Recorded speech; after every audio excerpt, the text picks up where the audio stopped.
Looks like you're good. All right, welcome one and all to the Board Finance Committee meeting of the East Bay Regional Park District for today, November 23rd, 2020. And could Caitlin please take the role of the committee? Of course. Thank you, Chair Coffey. So why don't we start with you? Chair Coffey, are you present? I am present. Thank you so much. And Director Rosario? Here. Thank you. And Director Corbett? Here. Thank you so much. And Deborah, would you introduce staff that's here today? Yes, Director Coffey. We have, of course, our General Manager, Bob Doyle. I believe this may be his last Finance Committee meeting with us today. Deputy General Manager, Dr. Ana Alvarez. We have from the Finance Department, we have Deborah Spalding, Michelle Strawson O'Hara, Christina Crosby, David Sumner, and we also have AGM O'Connor, Chief of Human Resources, Allison Picard. Let's see, there are other members of the Finance Committee. I won't go, or of the Finance staff. I won't go through all of them, but we have District Council Carol Victor. And let's see if I have any other AGMs that I've missed. Captain Alan Love, Chief Chabro is present. And I think that'll do it for now.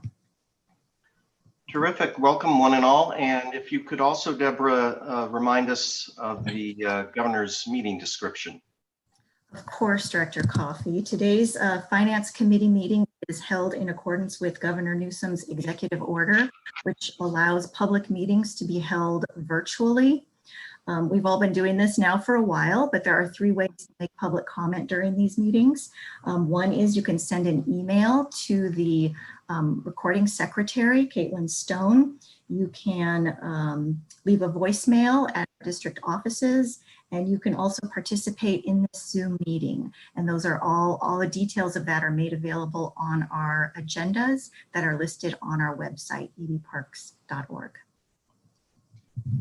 All righty, thank you. And we do have some public comment on item 1 and one other item at this point. So we'll pause during the presentations to take public comments.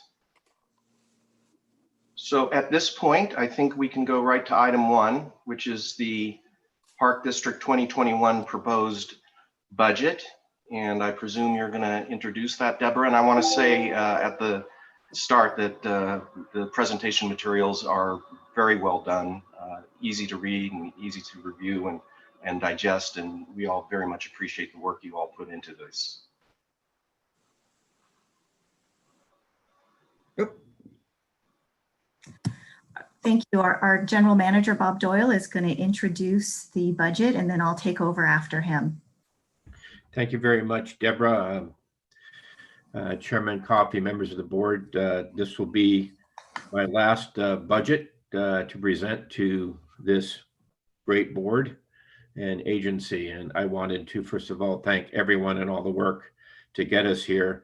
As the board is very aware, we're living in a very, very difficult and challenging time with COVID, with many people not able to work, and with a country that seems to be weathering a crisis on a regular basis. And I wanted to say that we are very lucky at the Park District to be well managed at all levels and well supervised by this board. The importance of this budget is the public facing document for the public funds that we spend to manage and move forward and keep our promises at the East Bay Regional Park District. As the board knows, our portfolio has gotten much more diverse, as has our people, and our parks continue to be. So it's a more complicated budget with different sources of funding.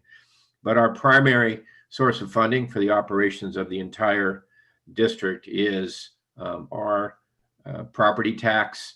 To date, we've been monitoring this very closely. We have not seen a steep decline at this point in time in the budget, but we know that the economy is uncertain.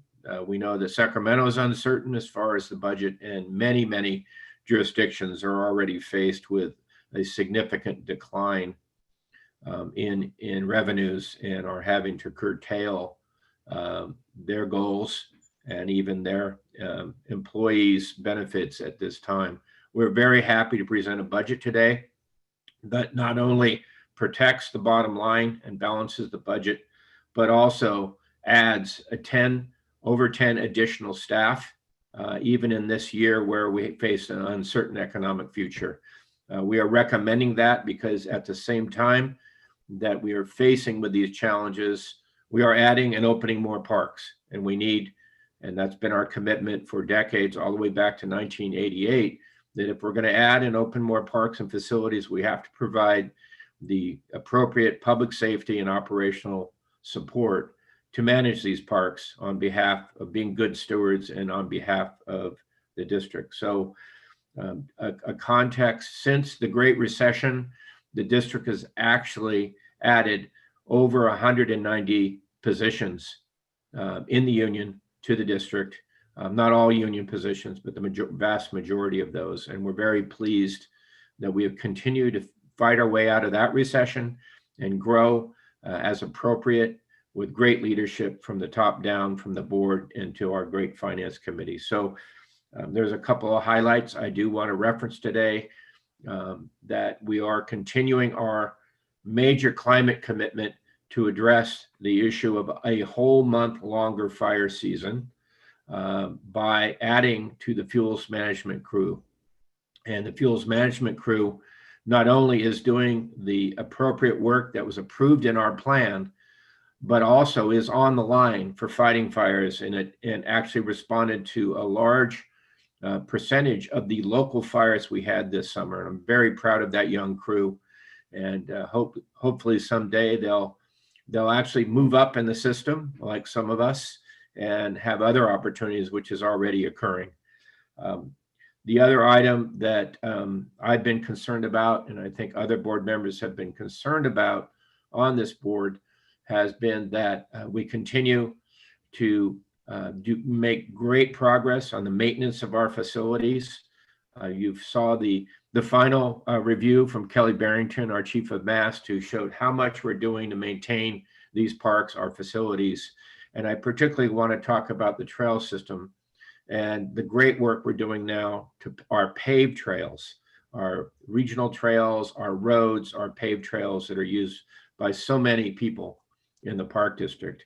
As we add more Bay Trail, which is paved, we have to maintain that. As we add more Ridge Trail throughout the entire district, we have to maintain that. One of the things that I have received, and I think board members as well, the most complaints about is the lack of maintenance within the parks and in those connectors of our natural trails. So I am recommending in this budget that we expand our use of the Student Conservation Corps in hopes that we can add permanent positions as we grow.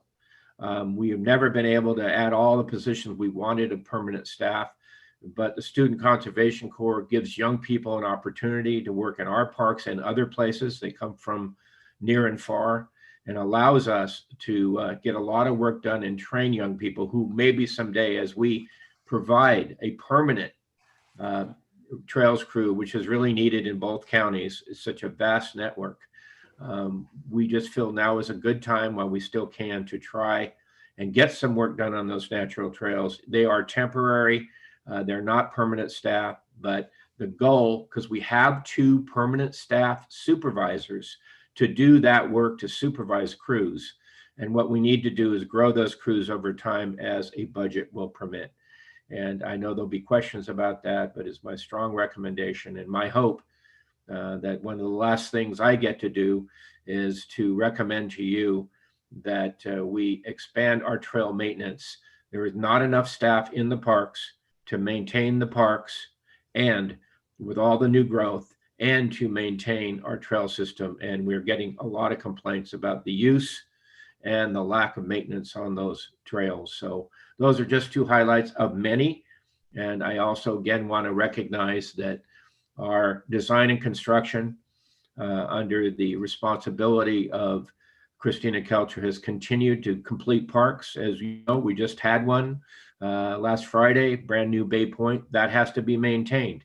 That has to be taken care of by our staff.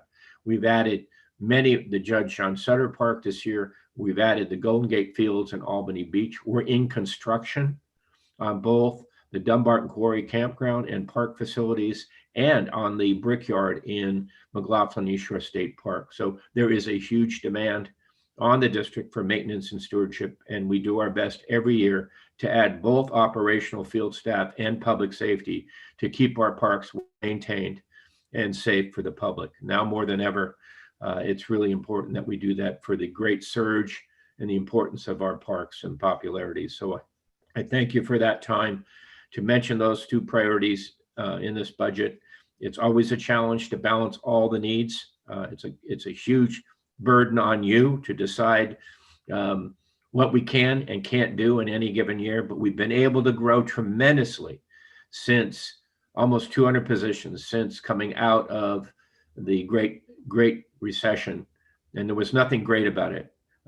So we've made that progress, and I'm very happy we laid no one off, but we've continued to grow as we've grown out of that and still balanced the budget in a responsible manner for the public we serve and for the taxpayers. So thank you very much for this time, and it's an honor to present this budget today. Thank you. Thank you much for those comments, Bob. Thank you. Now I think I'll have Deborah Spalding is going to pull up the presentation for us. And as Bob highlighted, some of the big budget highlights, I think Deb, you're good at doing that for me. Good, there we go. Some of the big budget highlights Bob has already mentioned. Of course, COVID response is a huge part of what's been going on. We are in a situation with tons of uncertainty, and I think the Park District, as was noted in the General Manager's budget message, the Park District has really been flexible and able to make a lot of quick changes. And as he said in his budget message, how proud he is of all the staff, including operations and public safety. So COVID response is still on the top of our thinking as we're putting this budget together. It does affect our revenues. It affects the programs we're able to deliver. We mentioned public access, huge priority for the Park District, our fuels management program, and environmental restoration. Next slide. See, Deb, can you go to the next slide? Oh, there. Okay. No, I think you're right. I had fuels management on there twice. I'm sorry. So also we talked about infrastructure. This budget does include additional water infrastructure for grazing, which will help with ecological regeneration and fuels management, continuing the assessment of Jewel Lake and some dam improvements, and then starting to really inventory our natural infrastructure and what the needs are for that. And our facility improvements, including looking at any additional needs that we might need to address the wildfire, smoke, air quality conditions that we've been having repeatedly. And as always, our commitment to voters, which includes continued land acquisition and different priorities that were established in Measure WW and Measure FF. Next slide. So the budget process, I think we're all very familiar with it. In the spring, we do meet with the board 5 different times and get their priorities and review certain aspects of what's going on and what's important in the Park District. In August, we put together our revenue projections, the majority of that being based on the assessed valuation of the 2 counties that we serve. And then in the summer, we're putting together our budget requests and our budget priorities, reviewing the budget requests and putting together this proposed draft budget, which all the board members received last week. Next slide. Then we meet with the public several times. Here, the Finance Committee is our first major public meeting. We met last week with staff. We had an all staff presentation of the budget. We've done that in the past in person. This time it was on Zoom and there were over 50 people that joined. So that was really great. More people were able to watch that. And it's also, that presentation is saved on our intranet for anybody that couldn't make it to observe. Tonight we have our Park Advisory Committee. And then the board of directors will have 2 regular meetings with the first introduction public hearing on December 1st. And we request the adoption of the budget on December 15th. So with that, we have lots of principles that put together our budget. As the general manager mentioned, we do have a balanced budget going forward. Sometimes that means that we're able to use some reserves, some use of fund balance, such as in the project funds, we're drawing down on our WW funds. In the debt service funds, we're drawing down on the debt levy that's been put forth in the prior year. But certainly our principles are really helping us with economic uncertainty, climate change, the safety of our employees, well-being and training of our employees. Next slide. Where, as I mentioned, the COVID health orders have been a big part of what we're putting together with our plan, state and federal mandates, permit requirements, and then all the innovation that we're putting forth on a regular basis and maintaining our assets. Those are all things that we look to with our budget balancing principles. And now I'm going to just venture into our work plan, our performance plan, some of the highlights. The beginning of the budget, we do state that we have these different performance goals, district-wide performance goals. They come from our mission, from the district's mission statement. Next slide. And from these 8 different major goals, we drill down and we establish objectives throughout all the different divisions working together. And so I'll walk you through the different objectives, some of the different objectives that are highlighted. The objective of fostering a safe visitor experience. Here we, again, we're continuing our protocols for safety of COVID-19 as we move through the different tiers and we get different information from our health officers. We're able to be flexible of going forward and at times, being stable or having to move backwards. We're promoting the police department's values of safety, service, and stewardship, and providing them with additional training on procedural justice practices. The hazardous tree program is receiving additional funding and training will be a priority there. The public information campaigns that we've put forward have been very valuable. And then of course we do in this budget, we're looking to having a modified summer season, which would include swimming. And so continuing to provide lifeguards and safety and swimming lessons is included. Next slide. Visitors' relationship with nature. That is a continuation of the great work that our Interp and Rep department have done with developing virtual education programming and working with schools virtually. The ASD division is going to start an inventory of natural surface trails so that we can have those mapped in our database. Continuing to develop interpretive signage, and those will be in different languages besides English as well. And then using community surveys to listen to park users and enhance their relationship to nature. Next slide. Ensuring the fiscal health of the park district. We have done a lot of great work engaging our local legislators and really being apprised of different funding that comes available through grants and resource related bonds, specifically looking to fund wildfire protection and climate resiliency. I'm not sure if everyone realizes, but we have had the opportunity to receive funds from state legislators, including money for the Brickyard, Del Val, McAllister, and other visitor centers. So that's been great.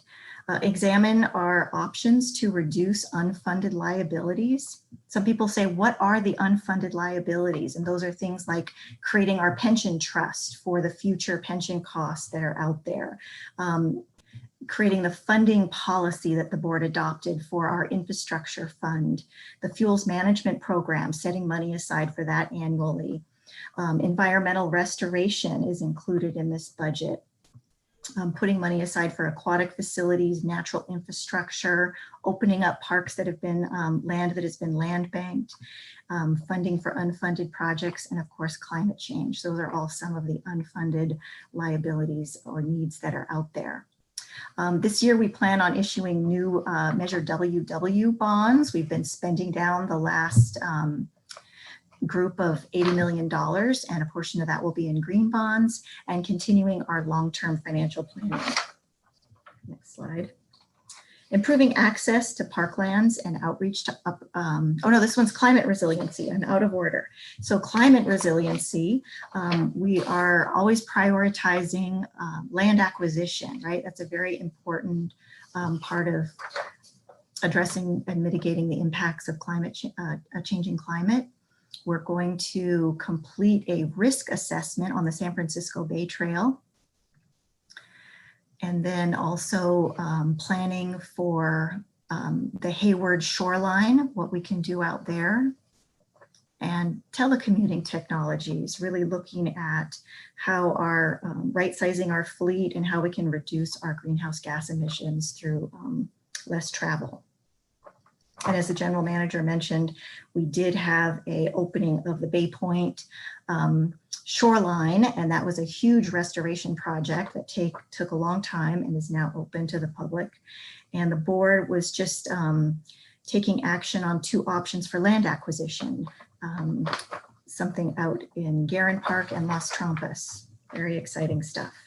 All right, now we're on to improve access of parklands and outreach to underrepresented groups, which include our ADA projects that have been a priority for the district, including updating our self-evaluation plan.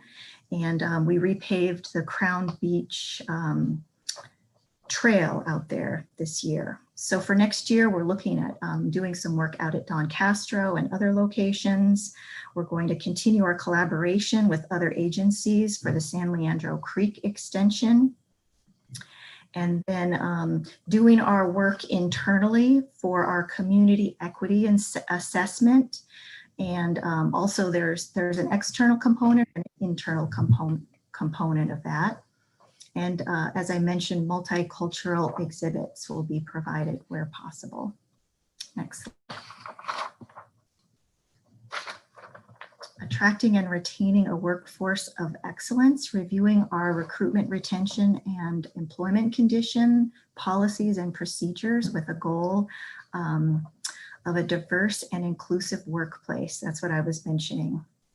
And then extending mandatory training on fairness in hiring and interviewing processes, continuing to prioritize employee safety by reviewing our safety protocols and continuing to provide the PPEs that are necessary, and conducting a safety gap analysis of our facilities. And this photograph, I'm not sure if you would notice, but these are our health professionals, a team of people, including Alice Kinner, our training officer, Captain Ellen Love, Carol Johnson of Public Affairs, and the general manager worked very closely with the health officials from Alameda and Contra Costa County, did a lot of public information and helped develop the protocols that we were able to put in place based on their recommendations. Next slide. Balancing environmental considerations with outdoor recreation opportunities.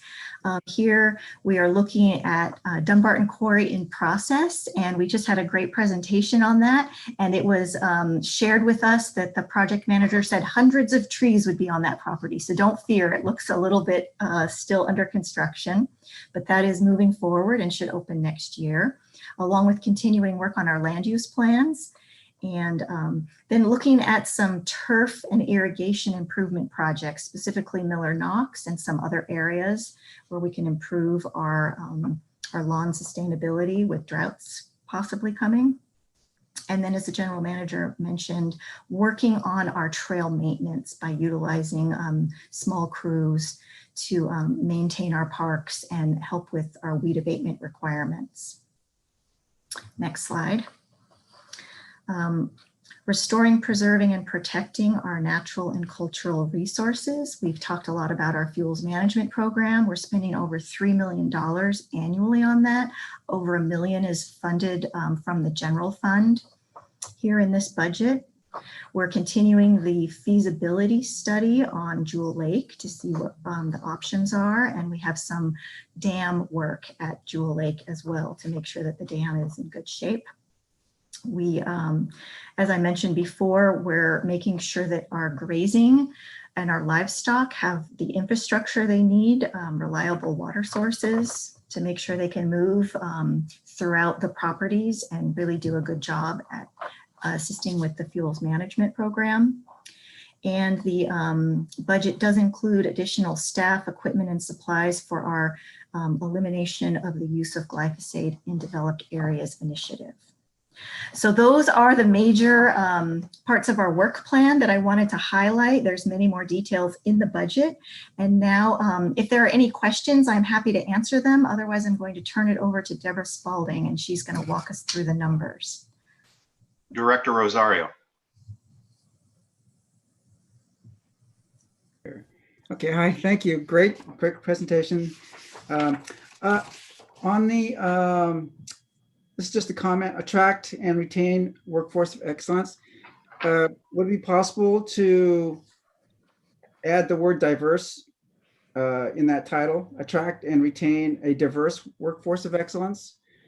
I think that would go a long way towards our commitment. I mean, I know it's in the body of the language there, but I think it shows. I think it would show our commitment better if it was in the title of the performance measures. Yes, we can certainly do that for you, Director Rosario. Thank you for the suggestion. Yeah, and then also on the foster a safe visitor experience, in our most recent survey, there was a high percentage of women that were reluctant to hike alone.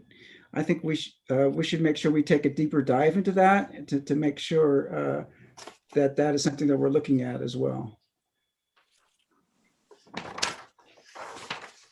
Great, thank you. Thank you. Director Corbett. Thank you very much. Following up on Director Rosario's comment about safe parks, I think our data is showing us that safety goes beyond something that's very important to us, making sure that we have public safety officers available when needed, but safety is also inclusivity.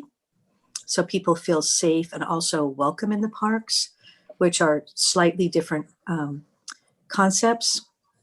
So I don't know if there's some way we can also add safety and inclusiveness in the parks in some way.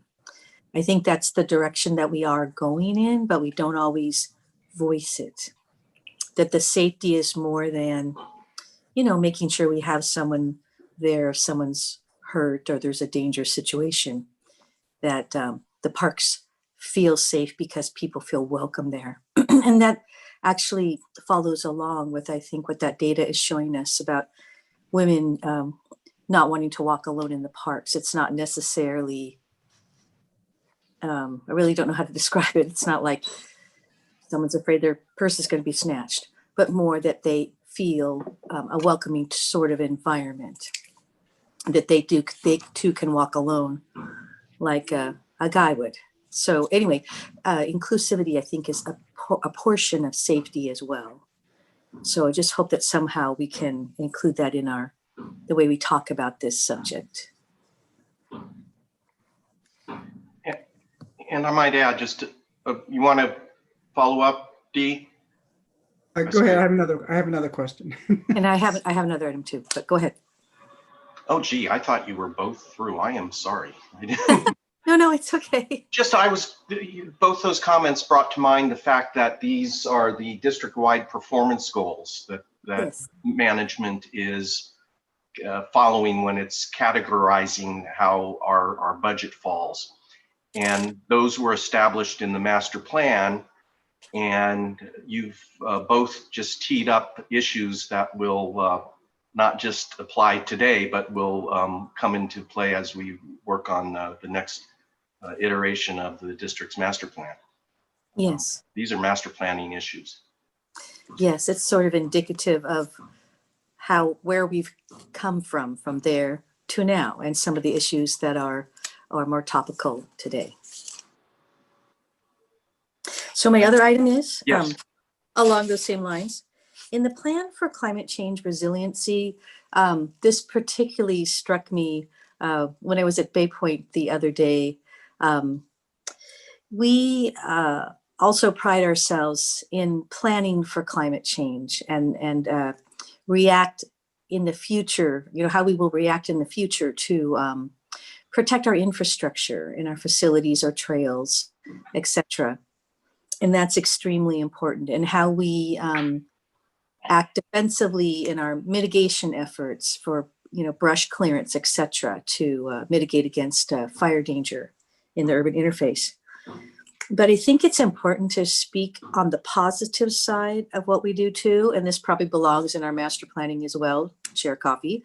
But as opposed to always referring to, we're protecting our trails, we're protecting our facilities, I think I would like to see us change the language to what we are doing as well. And that's preserving and setting aside land, which has an impact on climate change, and that it slows climate change, hopefully.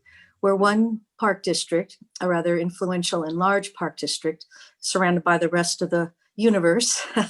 However, these actions that we take and the resources that we invest on behalf of our taxpayers, setting aside open space land, that helps slow climate change as well.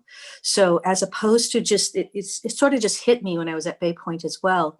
It's such a beautiful place, and we have planned it so it can last for another 60 to 80 years safely from the rise of the Bay Delta waters. However, also the work that we do there is helping slow, because it's a place for carbon capture, and a place where development will not occur because we have a park. So I'm just hoping, again, you're right, Director Coffey, that belongs in our master planning. But I think when we speak about this, it shouldn't all be just how we react against climate change, but what we do to helpfully make it a little better. Absolutely. Dr. Alvarez. Yes, thank you, Director Coffey. And in response to Director Corbett's comments, I think that you will be very pleased at the next board executive committee meeting. We're bringing forward an update on the different activities, programs, and investments that the Park District has engaged over the last 2 years, I would say, in responding to and preparing for and correctly positioning the beautiful public lands that we steward in response to those changes that are coming with the changing climate. And precisely, we are identifying all in terms of the preservation action as we preserve all these natural resources, whether it's water, whether it's soil or vegetation, that actually they contribute to slowing down of global warming, which has a positive impact that enhances the quality of life across the 33 cities that we serve and in which we exist. And precisely to your point, we will be giving in great detail the impact that we're having through open space preservation in slowing down global warming by understanding it through a carbon sink lens. So there's a lot more that we can say about that, and we'll be doing that at the next board executive committee meeting, where we can continue the conversation there. Thank you. Ella? Just quickly, I just so appreciate those comments, because these are things that we're doing on the natural, and it's important for us to spread the word, I guess is the right way to put it. So thank you. Dee? Yeah, and then my last question, it's again going to improve access to public parklands and outreach. Regarding outreach, I think it's really important that we define underrepresented especially, I think in park speak, we probably understand it, but for the public, I don't think they understand what that means. For instance, when we say underserved, I mean, what does that mean? And then if it's an economic status, what is that? Who sets that level? What criteria are we using? I think it's very important. And then when we're opening parks for access, are we retaining or collecting any data saying that we're being successful? Are those improvements attracting the people we want to attract? And then also our programs, I noted further on in the document that we serviced 70,000 students. But what is the makeup of those students? Are they from the underserved? Are they what's their racial background? So I think all that is very important to show that we're successful and to show the public and the board that we're actually getting good results. And I think we are, but I don't know. For sure. Yes. So if I may. Sure. Yes, please. Yes, thank you, Director Coffey. And in response to your comments, Director Rosario, we do have proposed to conduct an equity community impact assessment for 2021 that precisely will help us better understand those issues that you're raising.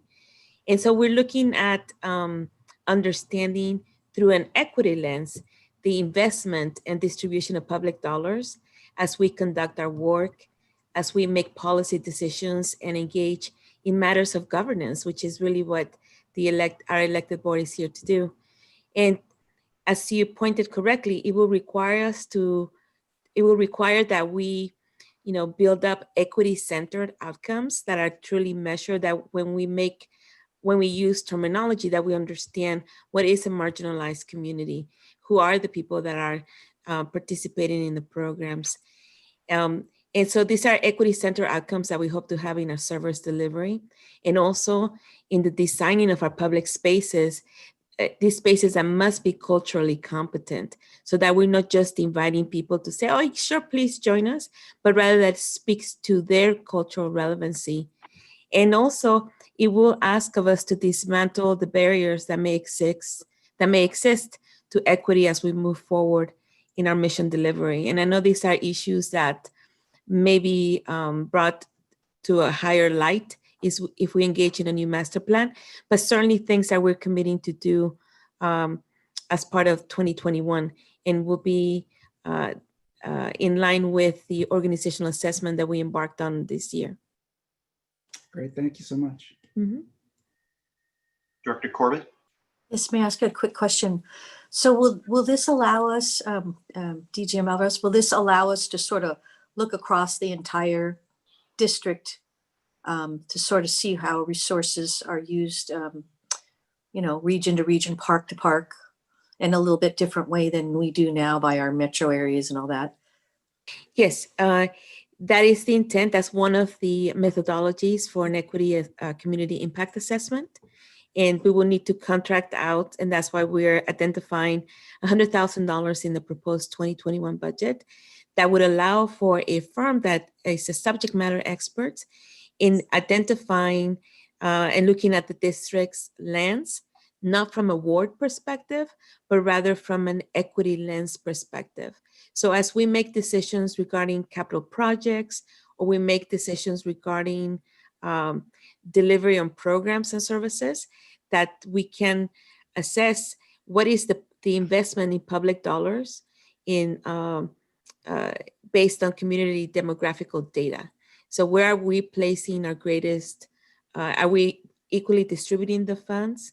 And it's not about wards, but rather who are the communities that we're impacting, or who is gaining the greatest benefit of these investments. So this will allow us, this is something I'm used to doing from my past work. Mm-hmm. We will then have the opportunity to sort of look at maps that map out populations based on equity, based on economic circumstances, educational circumstances, access to other services, for example. So we see where there's areas that may be more lacking in services. That's correct. Yes. Mhm. But specifically, I'm very interested in looking at economic maps, which is something that I know we're familiar with, but it would be nice to see where those are in relation to our parks. That's one way of looking at the impact of the community investment or the public investment. Another way, in addition to economic maps, which I find very interesting, which aligns perfectly with our mission, is having public health maps. So where are the children that are dealing with difficult issues pertaining to health that the park district may have an opportunity to impact? So if we look at asthma rates, or if we look at obesity rates, those types of maps through an equity lens will help us better understand as we're engaging in governance matters to understand where do we want to make the greatest impact.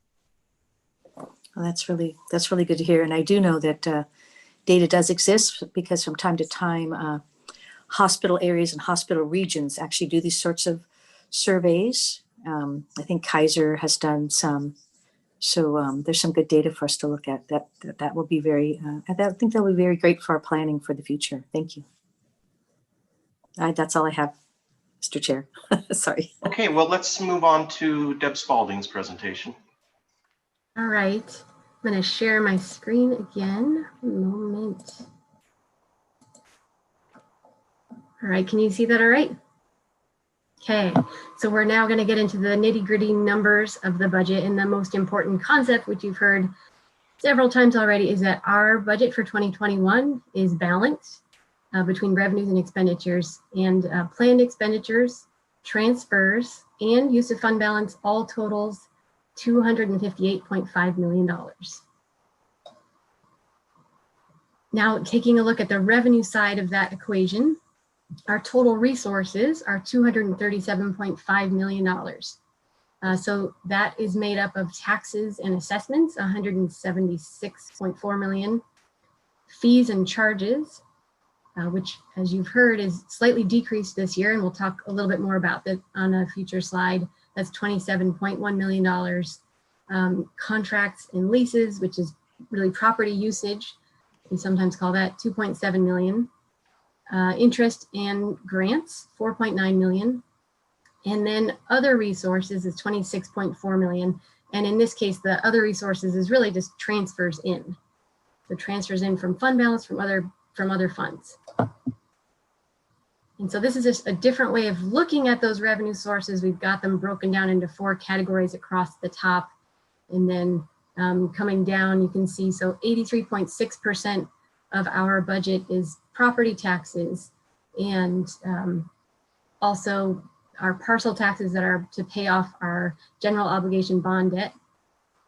And then a small piece of that is also our assessment districts and our community facilities districts.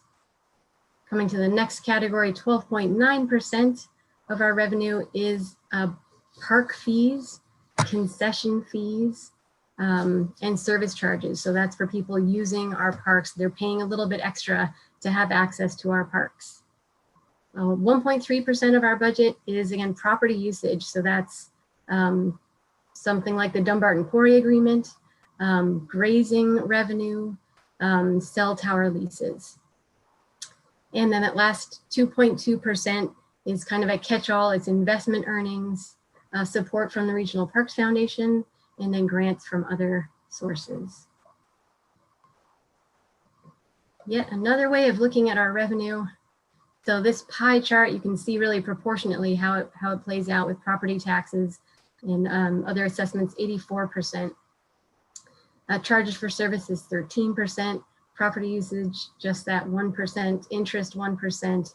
And then interagency agreements and grants, 1%. So the vast majority is property taxes. Now we are flipping over to the expenditure side of things. and looking at total appropriations.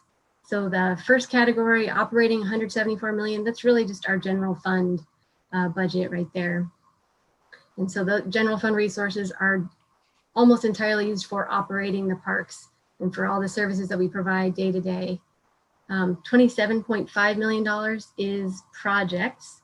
And so that's capital projects, that's what we call our other than asset projects, and that's even funding for things like our local grant program. Debt service, that's the scheduled payments that we owe in 2021 to pay off our general obligation bonds and our promissory notes. And internal service funds, we have things like major equipment, our major infrastructure renovation and replacement fund, general liability fund. That's all a service that's provided within the district. So we're providing it to other parts of the district. And we have internal service funds where we charge ourselves over time in order to collect the revenue we need to provide those services. And then lastly, special revenue funds. And that's things like Measure FF, our landscaping and lighting assessment districts, and our other smaller CFDs and zones of benefit. Another pie chart, this time showing you appropriations by type. So personnel costs are the biggest part of our expenditures, that's 60%. And then supplies and services combined is 20%. The next three categories all sort of tie for the percentage that we are spending on them. So intra-district charges, that's internal service charges. Our debt service is 6%, interagency agreements 6%, and then capital outlay and equipment 2%. So these are just all different ways of slicing and dicing our expenditures. And so now we are looking at our appropriations. Again, just another way of categorizing it. So this is total appropriations, 232.1 million. Transfers out, 26.4 million. Use of fund balance, 21 million. And that gets us to our total uses of 237.5 million. Sometimes we get questions about that use of fund balance. And so I'm just going to drill down a little bit more into that. There's three categories of funds where we are using fund balance. And one of them is debt service. And the reason for that is that we are collecting our debt levy and we're getting it through property taxes. And you guys have heard probably property taxes come in two big chunks in April and then again in December. And so we are setting aside funds for our March debt service payment in the prior year because we know we won't get the next chunk until April. So we have the money sitting in fund balance and we're going to use it in 2021. Same thing with our project funds. So this year we're going to use $16 million from fund balance. And so that's our bonds that we sold in prior years. That money is sitting there waiting to be appropriated. And so now we're using it, we're taking out of that fund balance and putting it into action in 2021. And then lastly, internal service funds, we are appropriating $800,000 from fund balance. And that is something like in our major equipment fund. So over several years, we're collecting money, let's say for the replacement of a fire truck. We don't want to have to pay for that all in 1 year. So we're putting aside money. And then when it comes time to pay for the fire truck, the money's there, we're taking it out of fund balance and we're able to pay for that expense. All right, enough on that. So now getting into the staffing side of things. We are, as of 2021, we are at 886.6 FTE, and that's 12.9 new budgeted staff. 1.9 FTEs are for managing elimination of glyphosate. A lot of that's upgrading 9-monther positions to full-time.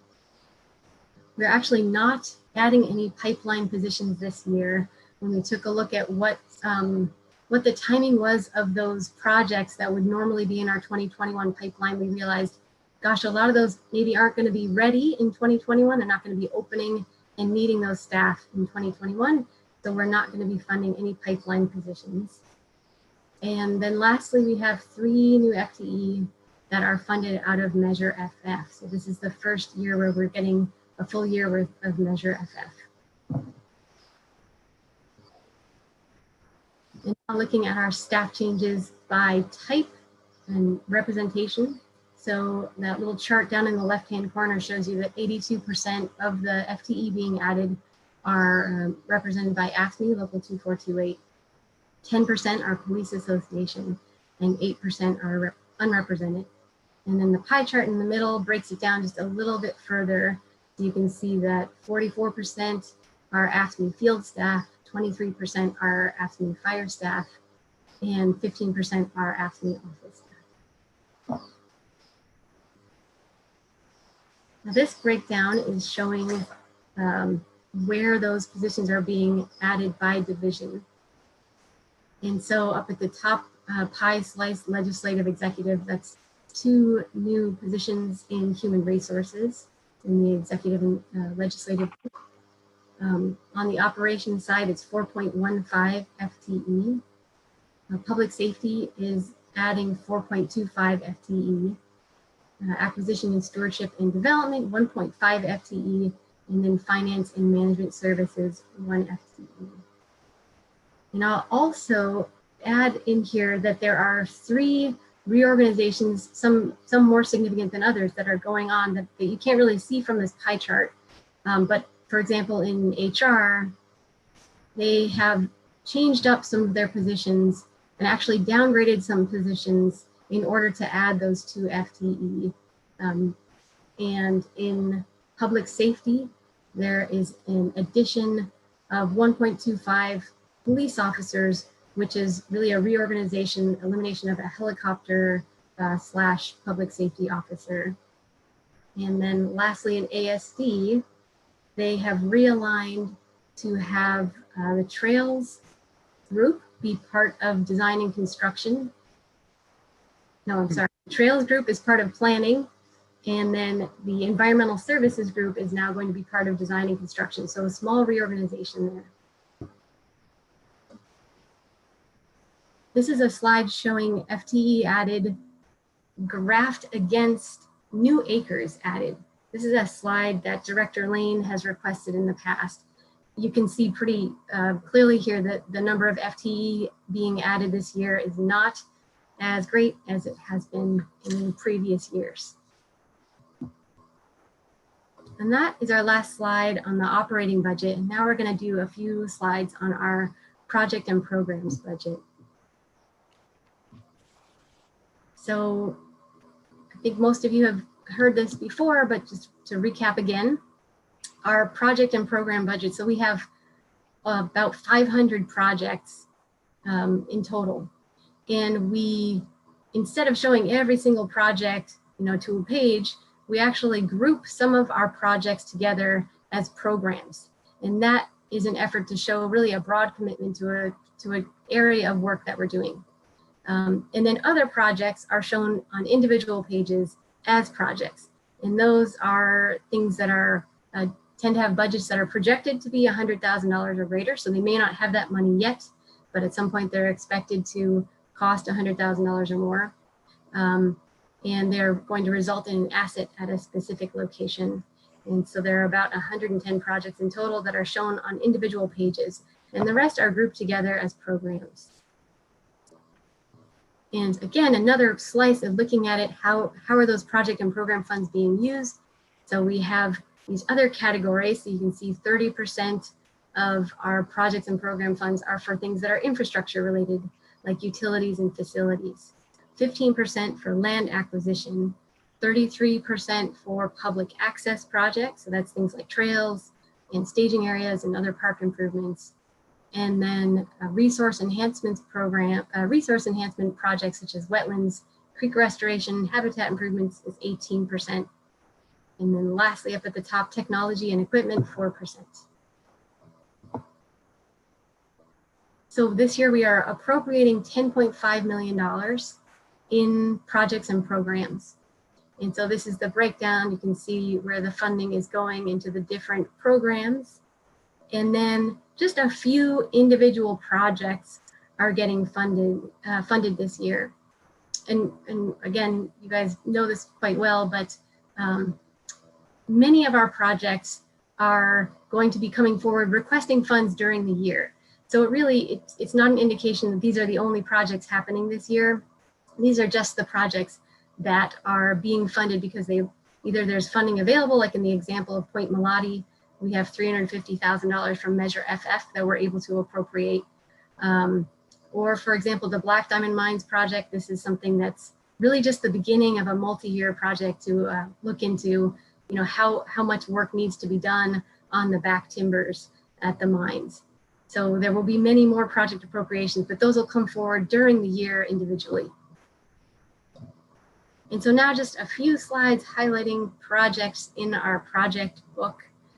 Contra Loma Regional Park, this is on page 50 if you want to play along with your own book. And so this project has $500,000 from the MERA Fund, plus over $750,000 from other grant sources. So we really try and leverage our park district funds to get outside grant sources whenever possible. And this project is going to replace the South Shore fishing dock and chemical toilets and do some ADA improvements. And a lot of this work has already been done. It's in construction right now. The Developed Service Yard project at Coyote Hills is a almost $1.5 million project. And it is using funding from the Coyote Hills Special Revenue Fund. And this service yard, when it's done, will serve both the Coyote Hills Regional and the new Dumbarton Quarry Campground. One of our many Bay Trail projects underway currently is the Dolittle Trail. So this is located in Martin Luther King Jr. Regional Shoreline. So it's expected to have a total budget of $14 million. Currently 7.1 million is secured, and that's made up of 2 million in Measure CC, and the remainder is grants and transportation funds. Another San Francisco Bay Trail project at Martinez, the developed Martinez Bay Trail project. So at this point, we expect the total budget to be 3.3 million. We have $285,000 from Measure WW. So that's going to be coming back again as funds become available. And that's to construct just a 0.4 mile segment of the Bay Trail. And this project we've heard lots about, Restore McAllister Creek, the largest creek restoration project ever undertaken by the Park District. And we have full funding for this now, 13.6 million. 3 million of that is district funds, including WW bonds. The remainder is coming from state and from grant sources. So that was this is our last slide. The budget will be coming forward on December 1st at 6 p.m. to the Board of Directors for the first public hearing. And then again on December 15th for the second public hearing and budget adoption. And then this evening, we have the Park Advisory Committee review of the budget as well. So I will stop sharing my screen, and we're happy to take questions. And So Deborah, any further presentation or comments before we move to committee questions and comments? Thank you, Director Coffey. I will just start by kind of repeating what the general manager said at the beginning. We're in very uncertain economic times. You'll note that many local governments around us are really struggling with their budgets, and you can see, employee furloughs and such. We are definitely experiencing less growth, but based on our property tax projections, for 2021, we are moving in the positive direction, not in the negative. And I think that really is great news for the Park District this year, but we have to be watchful going forward. Our reserve policies are very important because, as we know, recessions don't really hit governments until a couple years after, the news it's hit the news. So we're remaining diligent. This budget is, like I said, smaller growth than the prior years. And also we did limit our base budget growth. It includes 100% of authorized positions. We are funding 100% of our authorized positions, which includes those 12.9 new full-time equivalents. We are not cutting any base budgets, so we are feeling like we're providing the funding for the regular service delivery that we have been undertaking. And so that's just important to point out. Thank you. Thank you, putting it in context. So let's move to director comments. And when the committee's finished with their questions and comments, I'll take the couple of public comments that we have out there.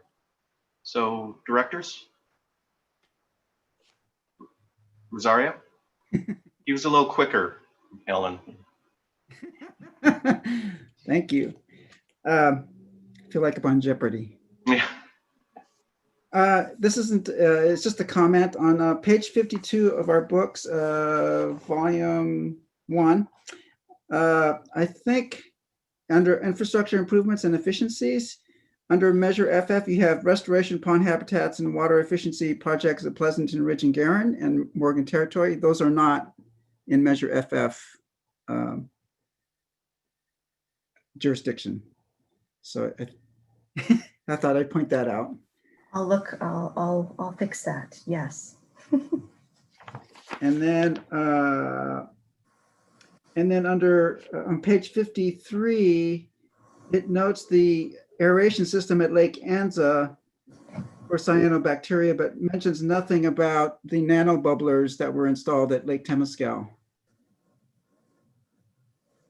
We can certainly provide a note on that. I'll work with Matt Grau. Okay, great. And if I may, just to go back on your previous presentation under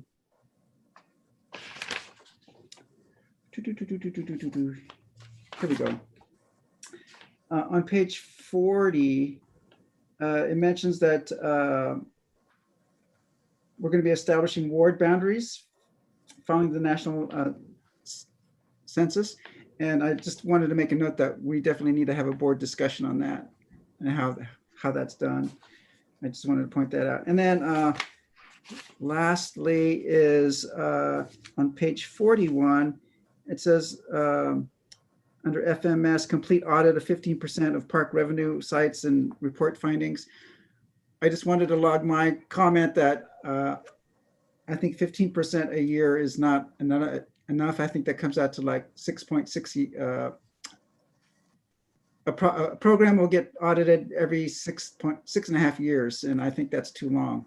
If we can shoot for 25%, which is every 4 years, I would feel more secure. But something we should shoot for. And that's it. Great presentation. And Deborah, I really loved your first slide that showed the kind of like the flow chart of where the monies are. I love that. It just made it so much easier for me. And I'm sure the public appreciates that one too. Thank you so much. Thank you, Director Rosario. Director Corbett. So I have a couple overall questions first, and Director Rosario always makes me think of something else. That's why I let him go first. But on the issue of redistricting, I know this is the Finance Committee, but do we have any snapshot indication of what the process will be like and when it will start? Director Corbett, we had planned on talking about that during our board workshops this year, and it was the one that got canceled. So I know Eric Fuller out of Government Affairs has been working with the legal department, and they can probably get some information to you about the general sense of the process. We can get back to you on that, and we'll include it in our discussions for board workshops this spring. It will be based on the new census data, which won't be coming to us, we have several months in order to gather that. Yes, but these are the sorts of things you need to plan ahead for, because they sometimes, with additional information, slip. So hopefully, do you think we may get a report from Governmental Affairs by January? Timeline? I will look into that if we can get you just some general information about the process and then agendize that. Okay, thank you very much. And then another sort of general question for you, Deborah. With regard, I'm always worried about this. With regard to the comment you made about property tax impacts happening a little while after they hit the news, actual impacts that hit later. Do we have some very specific plans as to, obviously we have part of a plan, you're already talking about it, making sure that we're good stewards of our taxpayers' money and budgeting this year, even with keeping in mind that we may have impacts into the future. So thank you for that. I always appreciate how conservative and thoughtful we are looking ahead. But do we have any more specific plans to start working towards how to deal with additional impacts, which would include looking at additional revenue as well as, being as prudent as we always are when we budget? I think our annual survey process is always looking at where our support is, where the needs of the public are, and whether or not we have support in those areas for additional revenue sources. But looking forward, if property tax does drop, then we have to, as we have in the past, look at reducing our spending, prioritizing things, delaying things. Sometimes you delay putting money aside that are these very important initiatives that we've put forward, like funding our infrastructure. There are different strategies, and we will be talking with the board about that and the finance committee next year as we continue our discussions on our long-term financial planning and our unfunded needs discussions. So we will be talking about all of that. And our reserve funds are in place to help us through troubled times like that. And so if you can recall at mid-year, this committee recommended setting aside over $2 million for weathering these types of storms. And that money is currently still available. It's not being appropriated in this budget. So those are the types of things that we do. Okay, but will we also, in addition to that, have a strategy session early on whether we should be looking at other revenue sources? Because that's something that usually takes years of planning in advance. I'll work with government affairs, and I think they probably have been putting some thought into that, and we can bring back some kind of timeline. Yeah, that'd be great to get before the board earlier rather than later into the next year. So thank you for that.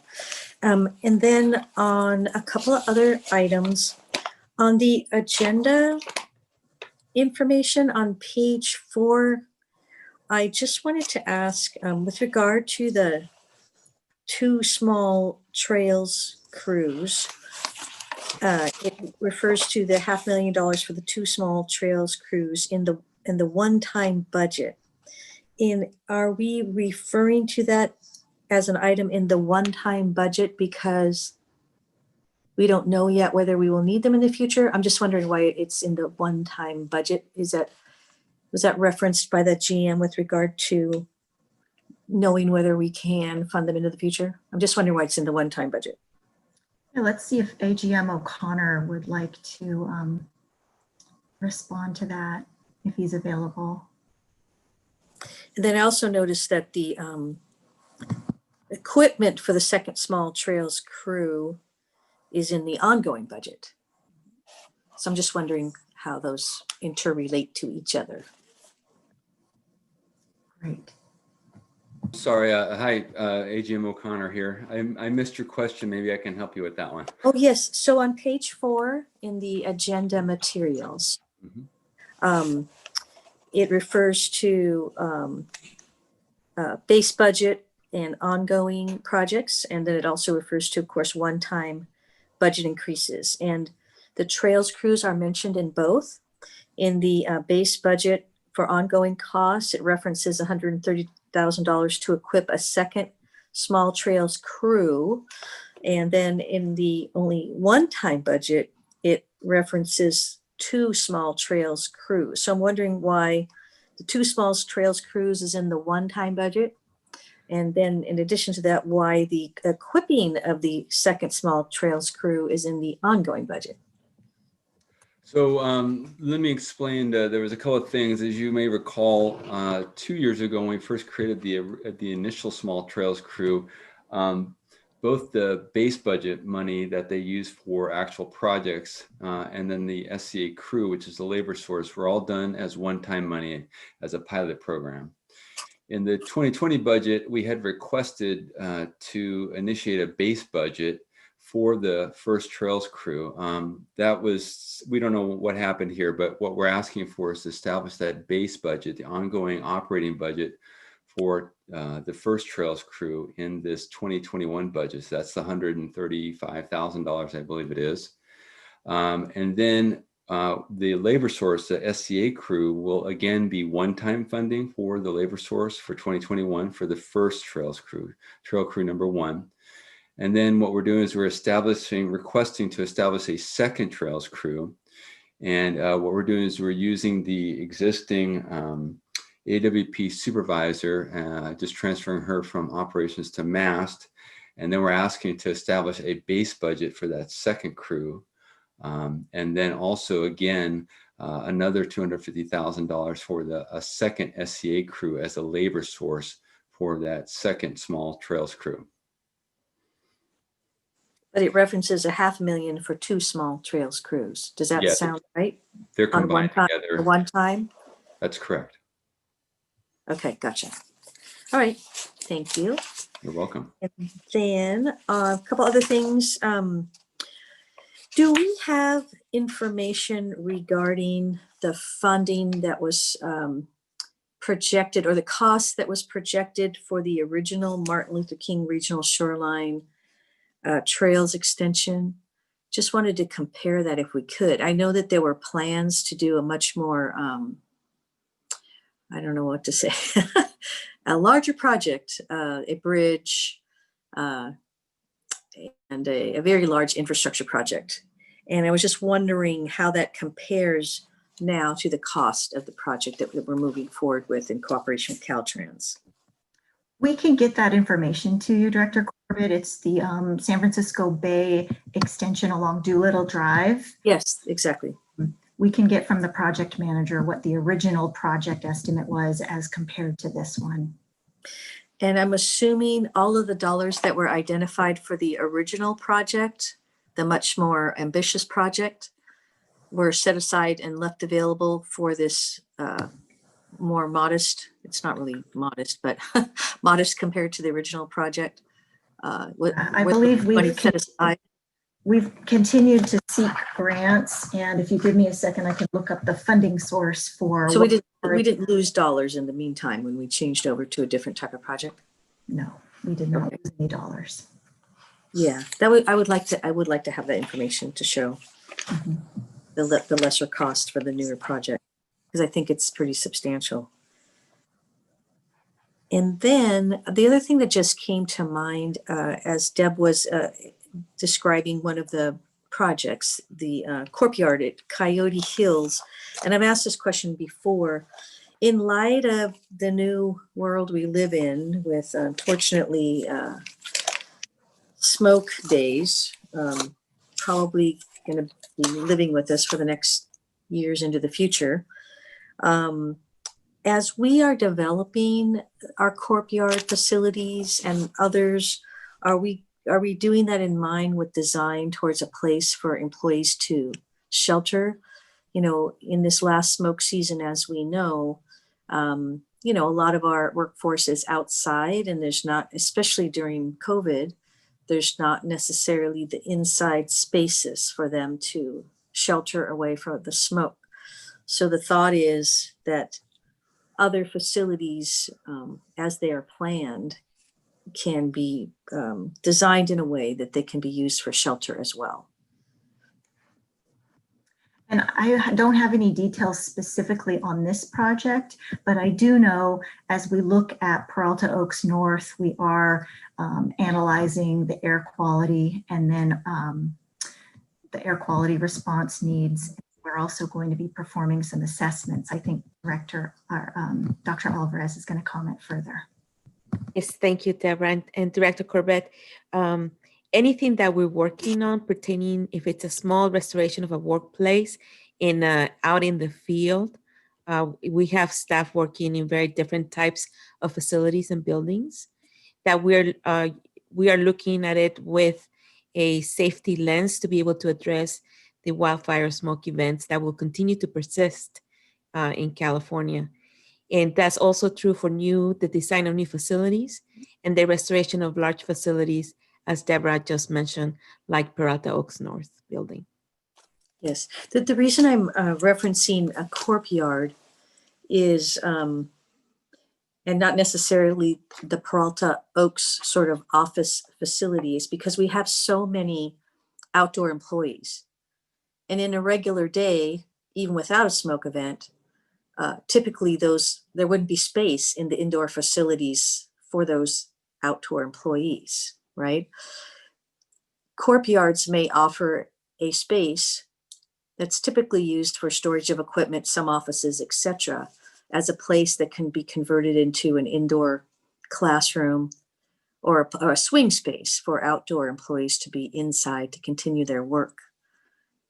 I know that way into the future, we'll be looking at additional facilities to address those needs for sheltering indoors. But I'm just thinking that this may make sense as we design these facilities, as they're moving forward in their design, that we keep that as a swing space option. It might save money and allow us to develop safe spaces indoors in a much shorter term.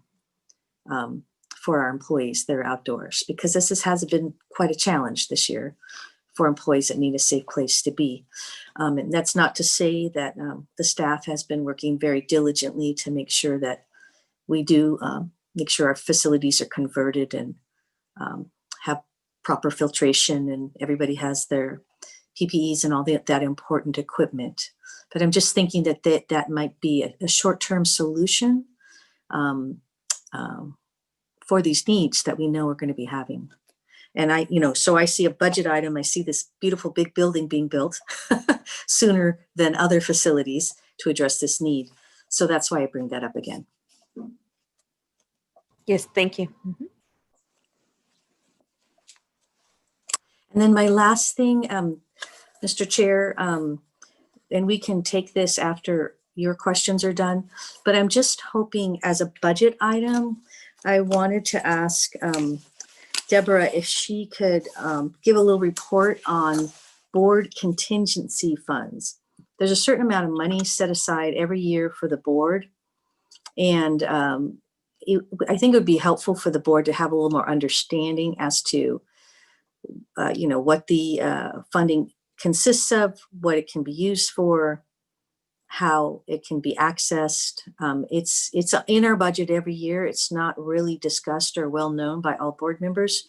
I've gotten questions about it, and there is a request to use some of those funds. So I was hoping that she could help explain that to us today so we can, be ready to address any calls on that funding before the end of the year. Thank you.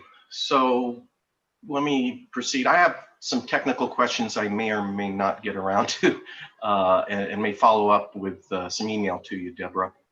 My main question and concern in reviewing the budget and some of the budget details lies with the 2 FTE additions for the HR department. And it's very hard, Deb Spalding touched on it, but it's very hard with the presentation on page 91, new positions and changes. It looks like there's almost a dozen HR references there to +1 FTE, less 1 FTE, +3 FTEs. It's kind of hard to know what's going on. And so maybe just a brief description of how the new FTEs are expanding the resources of that department. But the bigger picture, and I kind of hesitate to bring up the bigger picture for me because I'm not sure the budget process is where to address it. And I'm going to, kick that back over to management to tell me where is the proper forum to address it. But that is, are 2 FTE additions to that department enough? We're aware, it's it's not something that isn't talked about frequently, that there are issues with HR, and we're not being critical of any of the management or staff of that department. The fundamental issues, whether it's under-resourced. And because it may be under-resourced, there are problems that arise, and we hear it from the workforce, we hear it from labor, and we hear it from management. And I've been trying to digest that, and it's a real concern for me. And I'm wondering if the answer to that perception that I have, that department may be under-resourced, and 2 may not be enough, that there may be a need for instance, in organizations that I've worked for, hospitals, during my career with similar levels of workforce, 1,000 employees or more, they have labor directors, labor relations officers that are within their work, within the HR department. They have lawyers devoted to HR issues. And certainly we spend a significant amount on outside counsel in relation to collective bargaining and HR issues. So I think maybe that's not a budget process issue so much as an issue management should address, maybe if my colleagues agree at the executive committee level, operations, however you folks think it ought to be addressed. But I think there's, at least I have this perception, and I could be wrong. So at some point it needs to be addressed. Some money may have to be spent and allocated toward it beyond just two FTEs. And it's kind of pressing. I mean, these issues are heavy, and it's this new world we keep talking about. We have essentially re-engineered the way we operate parks in order to secure the safety of the workforce. And that's very disruptive. And that puts a lot of pressure on HR, and pressure that would normally arise is compounded. And we're going through transitions. We've had a lot of turnover in that department, as a matter of fact, and elsewhere. So these are tremendous demands, and I think some dedicated discussion at the board level would be useful. And if somebody comes up with the concept that we really do need more resources and we can possibly do it in this budget, I'd be all for that. But I don't want to demand the difficult or impossible. So I'll stop there and give it over to you folks to comment. We thank you for your question, and I think there's a team of people that want to add something. And you did mention that human resources has undergone a great transition, is in transition now. So yeah, further examination is certainly going on. Did one of you want to speak? Dr. Alvarez or Allison? Thank you so much, Director Coffey. We have been undergoing several reviews of right-sizing human resources, the Department of Human Resources, and we've tried a very a conservative approach to right-sizing the services that are being provided to a growing park district. And we don't have a system in place like the pipeline that speaks to the growth of the park district at the field level. So the auxiliary functions like human resources, finance, and certainly legal, they have been left behind. So we're a little bit lopsided. We have not grown proportionally. And this is an area that Kip and I were looking very carefully, as well as District Council Carol Victor. But I think that, and our general manager, but I think that what really resonated and what brought the issue home was when in this last transition of human resources, with the hiring of interim Chief Human Resources Officer, Allison Picard, who came in and provided us her first perspective of what we're trying to manage here. So I think I would like to, with your concurrence, allow her to share with you what she's seeing here in human resources. Allison?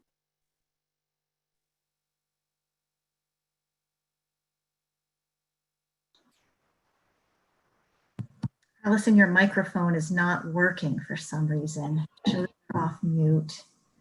There we go. Let's see if it will help. We still can't hear you. I know you were having a little problem the other day. Let's see, keep talking. No. So why don't you log off and then log back in, Allison? And then while she does that, I can share with you, Director Coffee, that in reviewing our service delivery levels with our staffing levels, we underwent and Kip and I were finalizing an organizational reorganization of the Human Resources Department.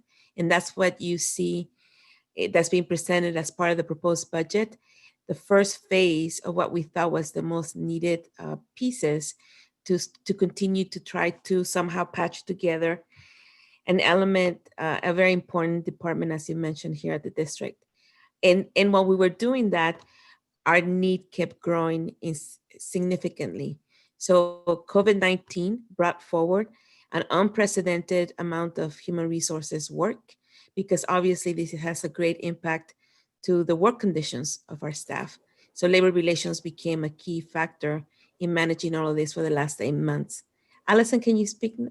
Let's see. Can you hear me now? Yes. Okay. That is, technology is a wonderful thing until it's not. So Allison Picard, again, Chief Interim Human Resources Officer, and I just want to thank Director Coffey for the comments. Obviously, it makes my heart sing to hear someone be a champion of human resources in the organization. I didn't get the benefit of what Dr. Alvarez may have just shared, but you know, what I see HR being as a value of the organization is in support of the line staff and the managers, employees doing their jobs, and also avoidance of liability. There's been so much increase in the law in this field in terms of compliance with many, many, many provisions of new labor law and other kinds of leave laws. And you're right, the organization has not kept pace in terms of support in HR with the number of employees we're supporting. So we're in a mode of doing lots of transactional work and the minimums in a lot of areas. I see everything in life on a continuum, and you know, we're at the low end of the continuum in terms of our ability to be responsive and to be proactive. And when I find HR to be the most effective is when we are able to get out ahead of problems, so help managers resolve things before they escalate, be responsive to employee needs, be responsive to our labor partners. We can resolve things at the lowest possible level. And right now we're not in that mode. We're in a reactive mode, and you know, that's not optimal for lots of reasons. So I'm very appreciative of the staff that are proposed in the budget. You know, but someone asked me, what do we need? I like the idea of a labor manager, but I'm not sure the budget can support that. At least one more analyst would be very helpful to support that activity. That's probably the most pressing area for us right now, and also assisting with recruitment efforts, I think would bring a lot of value and immediate value. Well, I see Carol came in, and that might be helpful. Because I mean, one of the other solutions I see, if you have trouble with budgeting something like a labor relations officer in this budget, is there a possibility of bringing in a specialist to assist you during a time of crunch volume of work and grievances? Is it in the legal department that should be done? Is a question I have, as opposed to maybe HR. So, you know, some temporary fixes might be considered as well. If if there's a need to find money, I'm fairly sure your board would be supportive. I don't know that for a fact, but that's why I think this has to go to another level of discussion. But Carol? Colin, or Director Coffey. All right. So I think much like HR, your legal department is also very small in this organization. And I would say what's even smaller is the risk department in terms of a lot of the issues we've been dealing with are safety issues. And that department, we gained 1 employee last year, and I'm grateful for the board approving that position, but it really hasn't grown with the size of the agency. either. In terms of partnering with the HR department, there's a strong partnership between legal and HR. We are bringing in some extra legal resources. But those resources always have to be managed. And You're going to get a little more busy pretty soon. yes. Aren't you? So I think your suggestion to continue the conversation at executive committee Yes. is a good one, and I would welcome that. All right, I'll accept that at this point. And the Director Corbett or Rosario, do you want to comment on this topic before I go on with one or two other matters? Director Corbett. Yes, Director Coffey, thank you so much for bringing this up and your thoughtfulness. I think most board members have seen that our HR staff is working so hard and our legal staff is working so hard, and the people that support them in the labor discussions like the AGM and the rest of you who are on this call who are involved in all those important pieces. We want you to know we have seen this and we know that there's so many, the workload has just increased because of the safety and risk issues. We've seen that. We know about the smoke, we know about COVID. It's been a long, hard year. And I agree with Director Coffey. I absolutely support a solution, short range and long range, to help us move through this time to, help us catch up on some of the, grievances or any other things that need to be caught up on during this time. And, we're here for you on that. And we know you are going to be very busy very soon, district council. So I think that would be helpful. We recognize it. We know it's not because of a lack of you all working hard and doing everything you can to keep up with all the extra work, but a little extra help to help catch up, and some extra help in the long run to deal with the fact that this district has grown in recognition of that, and some attention paid to the HR department, I think would be supported by all of us, certainly supported by me. So thank you for what you are doing and trying to keep up with all of the extra added on additional challenges 2020 has brought us all. Thank you. Dee, any comment? Yes, I mean, I totally agree with Director Coffey and Director Corbett. As we've seen, not having a functional HR department is catastrophic. And Kip had the either fortunate or unfortunate job to rebuild what we had. What we had lost. And I think one of her first comments was that even after rebuilding, we were still way behind the curve. And then she brought us to a better place. And then with her departure, now we have COVID and fires and safety issues, and now we're realizing that with these added crises, it's just showing that we are understaffed everywhere, not just in the field, but in our higher offices, legal and HR. And so, I think we really need to look at our structure, our future pipelines, and we need to dig into our pockets more and consider hiring more people to do what we do. And so I am all for whatever long-term, short-term to get us over the hump and until we get our new a permanent HR director and then a new general manager. But I really think we need to really look hard at ourselves in more ways than one, and consider stepping ourselves up. So thank you very much for. This is this is a lot of work to do, and you're shorthanded, and I appreciate everything that's been done to date. And I look forward to hopefully addressing some of these issues in the future. Thank you. Director Corbett? And you get to be president next year too, so you will. Just to add just a couple last things.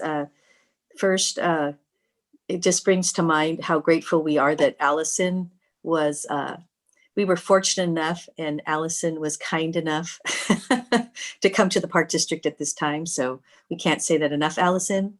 Thank you. Hopefully we won't scare you off sooner than you want to leave. Or that you have to leave. But what I do want to specifically ask Mr. Chair, with your indulgence, I think that this may be the appropriate time to ask that the budget be amended to allow for an additional analyst at HR or something that reflects the discussion we have just had, and also for short-term resources for the legal department, so they can do what they can to catch up with the additional risk issues and the grievance issues that need to be addressed. So with your indulgence, I think this is something we could ask today for an amendment to the budget.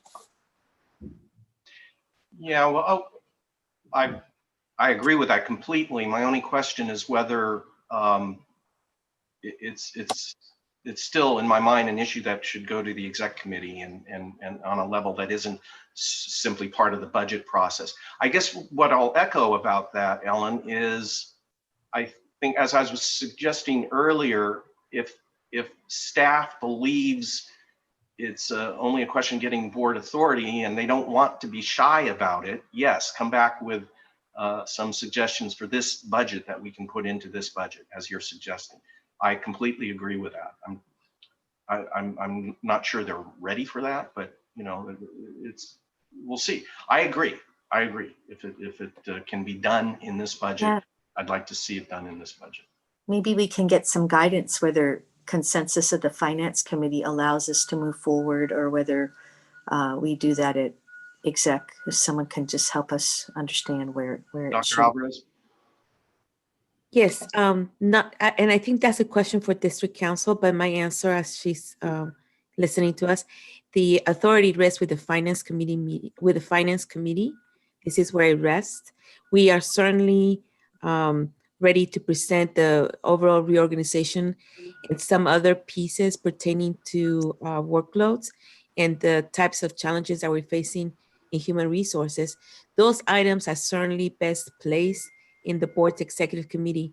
But in terms of understanding the proposed budget for 2021, if there's interest by the board, which is what I'm hearing, we can certainly go back to the drawing table and look at funding and the right position in human resources. And that will be brought forward to the entire board. But it needs to be an amendment that needs to be made by the board finance committee meeting, the board finance committee. Carol, can you make that happen in the minutes of this meeting? So, yes, I think I can. So with regards to which committee discussion should occur in, the discussion that I believe Director Coffey started with was really just looking at HR in general, operationally, and that belongs in executive committee, but budget positions, that's in finance committee, and you're well within your the jurisdiction of this committee to suggest some. So what you're here for is to look at this budget and to make sure it reflects the board's priorities and the district's needs. So in terms of what I hear the board committee asking for is at least one more position in HR, or at least have staff analyze it and bring it back to the full board at the December 1st meeting. Is that correct? Correct. That's absolutely right. So however that gets reflected in the minutes, whether it's part of our motion to refer to the full board, just that be reflected, and we anticipate getting some feedback. If only you had a placeholder in the budget for it, is how it might come back to us. Director Rosario?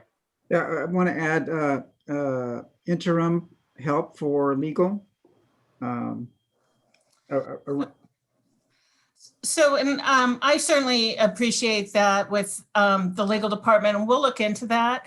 We do have a pretty generous professional services budget for the legal department, and we can always come back at mid-year or later if we need to add more money to meet the agency's needs. Getting outside legal help isn't so much the issue as managing the legal help. And so I think we can manage our legal needs right now with the budget, but I do think it's worth a conversation worth having about the legal risk department. Okay, that's very helpful. Ellen? And thank you for that. I think the specific interest is to ensure that we can, catch up with the many grievances that need to be addressed. And that'd be something that would have to happen fairly soon, I would imagine, and not into next year. But you think you have the budget to be able to do something like that? Yes. Okay, great. Thank you so much. That's good to know. Deborah Walker? Yeah, Director Coffey, I think just expanding on what Carol Victor mentioned, it would be great if the committee could clarify one of two options. Would you like us to put a placeholder of kind of the salary and benefits needed for one additional FTE and then study it at the executive committee before authorizing the position? Or would you like to recommend authorizing the position and continuing the conversation? The latter. Ellen agrees. Yes, definitely the latter. Adding the FTE to the proposed budget. Okay, so that would be the motion. But that in a sense is a placeholder. It's a position that is unfilled until you folks at the executive level or to the full board come back and say, here's, you've put this in the budget. Here's who we think we need, or this is what we think we need, however that turns out.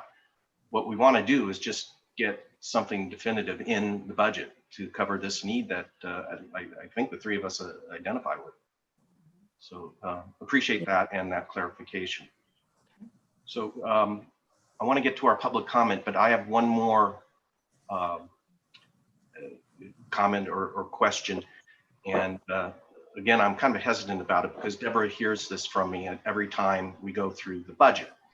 And this is my need to understand the role that we loosely refer to as other people's money, more specifically state funding, federal funding, NGO funding of our projects. As we thumb through our booklet, volume 2 of 2, with the various projects underway, they note what's currently in the budget that we're spending, but it also points out that, especially with significant projects, that funding sources are being pursued.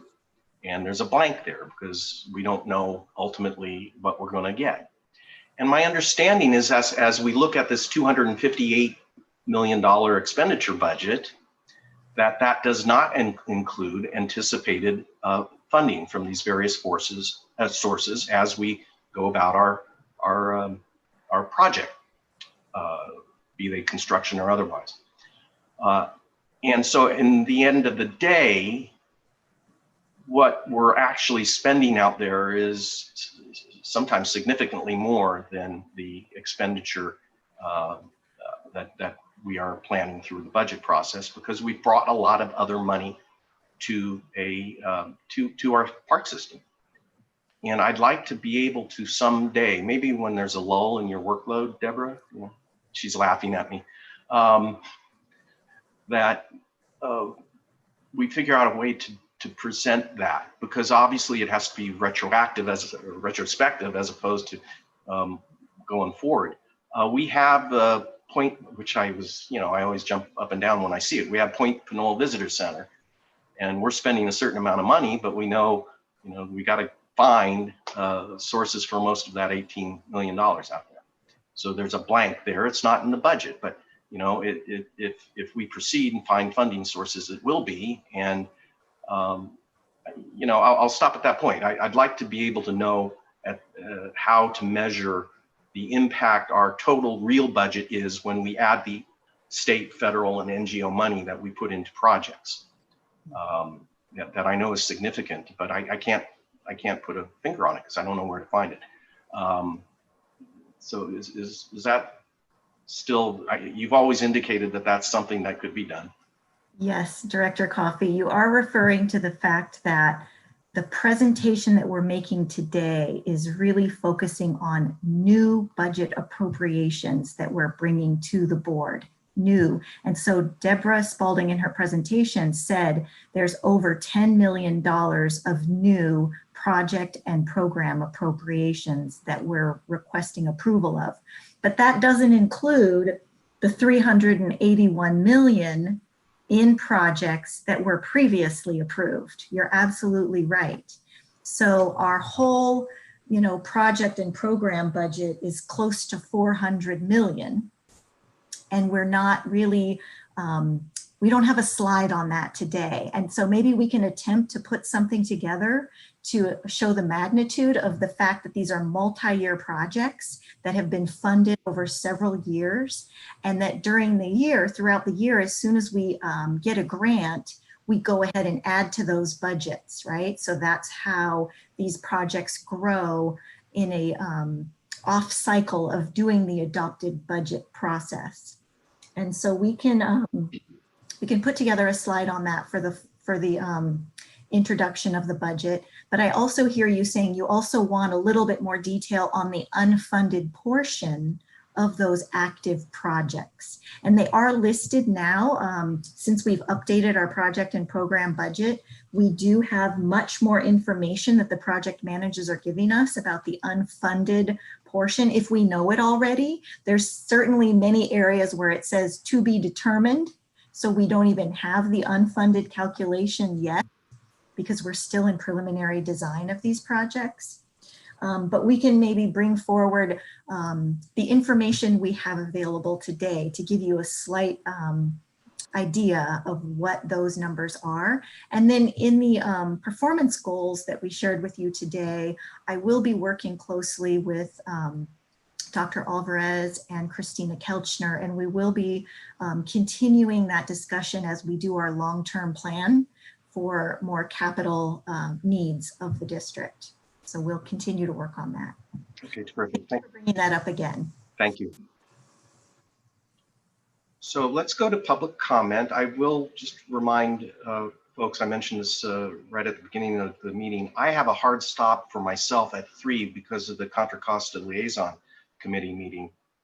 And that's a group that hasn't met at all this year with a significant agenda. So at 2:50, I'm going to have to drop off, and I'll hand the gavel to Director Rosario since he needs to practice. So with that, Caitlin, do you want to bring in our public commenters? Thank you, Chair Coffey. I do. I just want to have one clarification for the record. Is the recommendation language, the change to the language for the recommendation, request to add an additional FTE for an HR analyst and additional financial resources for risk? I think that sounds fine. I would delegate to Carol Victor the draftsmanship on that. Absolutely. I will work with Carol just on our temporary notes for now. Correct. That sounded good. Okay, great. Thank you. And I'll follow up with Carol directly. So we do have 2 speakers. Our first speaker is going to be Chris Newey, representing AFSCME 2428. Chris, are you there? Yeah, I'm here. Can you guys hear me? We sure can. Go ahead. Welcome, Chris. Thank you. Directors Coffey, Corbett, and Rosario, General Manager, District Staff, and Committee members. I'm Chris Newey, President of AFSCME Local 2428. I'd first like to thank the attention the 3 Board of Directors has given to the staffing needs of the district, such as the HR and risk department. We really do appreciate making sure that all departments are working as well as they should to advance the district goals. I would also like to thank the interim chief human resource officer, Picard, and AGM O'Connor for meeting and conferring on the expansion of the district's small trails crew with the union before this item will be presented to the full board of directors. That being said, we do have a problem with this proposal. 3 times now, district representatives have met with ASME Local 2428 and told us that the goal of the program was to increase permanent employees to support this program. But instead, in the current proposal, it does the opposite. The current district proposal expands the use of Student Conservation Association members by an additional $250,000. This honestly feels like a bait and switch. This action not only hurts ASME's trust for district representative, but it also puts us in a position where we can no longer support these kind of programs moving forward. Think about what adding a permanent staff to this program could do. Many times in the success of these programs, if we're gauging success by, our skills being developed by the crew members that participate in them, having a high level of either supervision or kind of leadership over the crew members is vital. If you have one supervisor and a crew, and you're trying to develop the skills for those crew members, there's only so much attention you can really put to each crew member. And so investing in expanding, so by funding any permanent staff, you would be not only investing in expanding the opportunities of which the small trails crew could accomplish, but permanent staff could also expand the complexity of the types of projects they're doing. It would also free up the AWP supervisor to work on future project planning, making all the administrative requirements of ordering equipment and arranging material deliveries, these such things that would also advance these more kind of complex projects moving forward. It would also ensure that the program could continue if the AWP supervisor was to take a vacation or go on leave, and also give a leadership acting role for a permanent staff to kind of take on the AWP supervisor's position in their absence. So it really comes down to what is the goal of the program. And I think the general manager spoke to this earlier, but in its current forms, it really feels like that this is just utilizing cheap labor, that it's not really investing in the development, and especially in our local communities. The SCA doesn't necessarily, the members don't necessarily come from our communities, where there are other local groups that do support the career development for our communities. So we're also asking the district to explore other options beyond SCA. And for the district to not explore those options, it really makes us question what the motives are for to continue with the program as is. So ASME Local 2428 will not support the expansion in this form, and we urge the board of directors to not support it either. Thank you for your time. Thank you, Chris. Strikes me as something that it would be good to have at least brief management response to, but we could take the other public comment first and then come back to management after we've heard from both folks. So our next public comment, is it Kelly?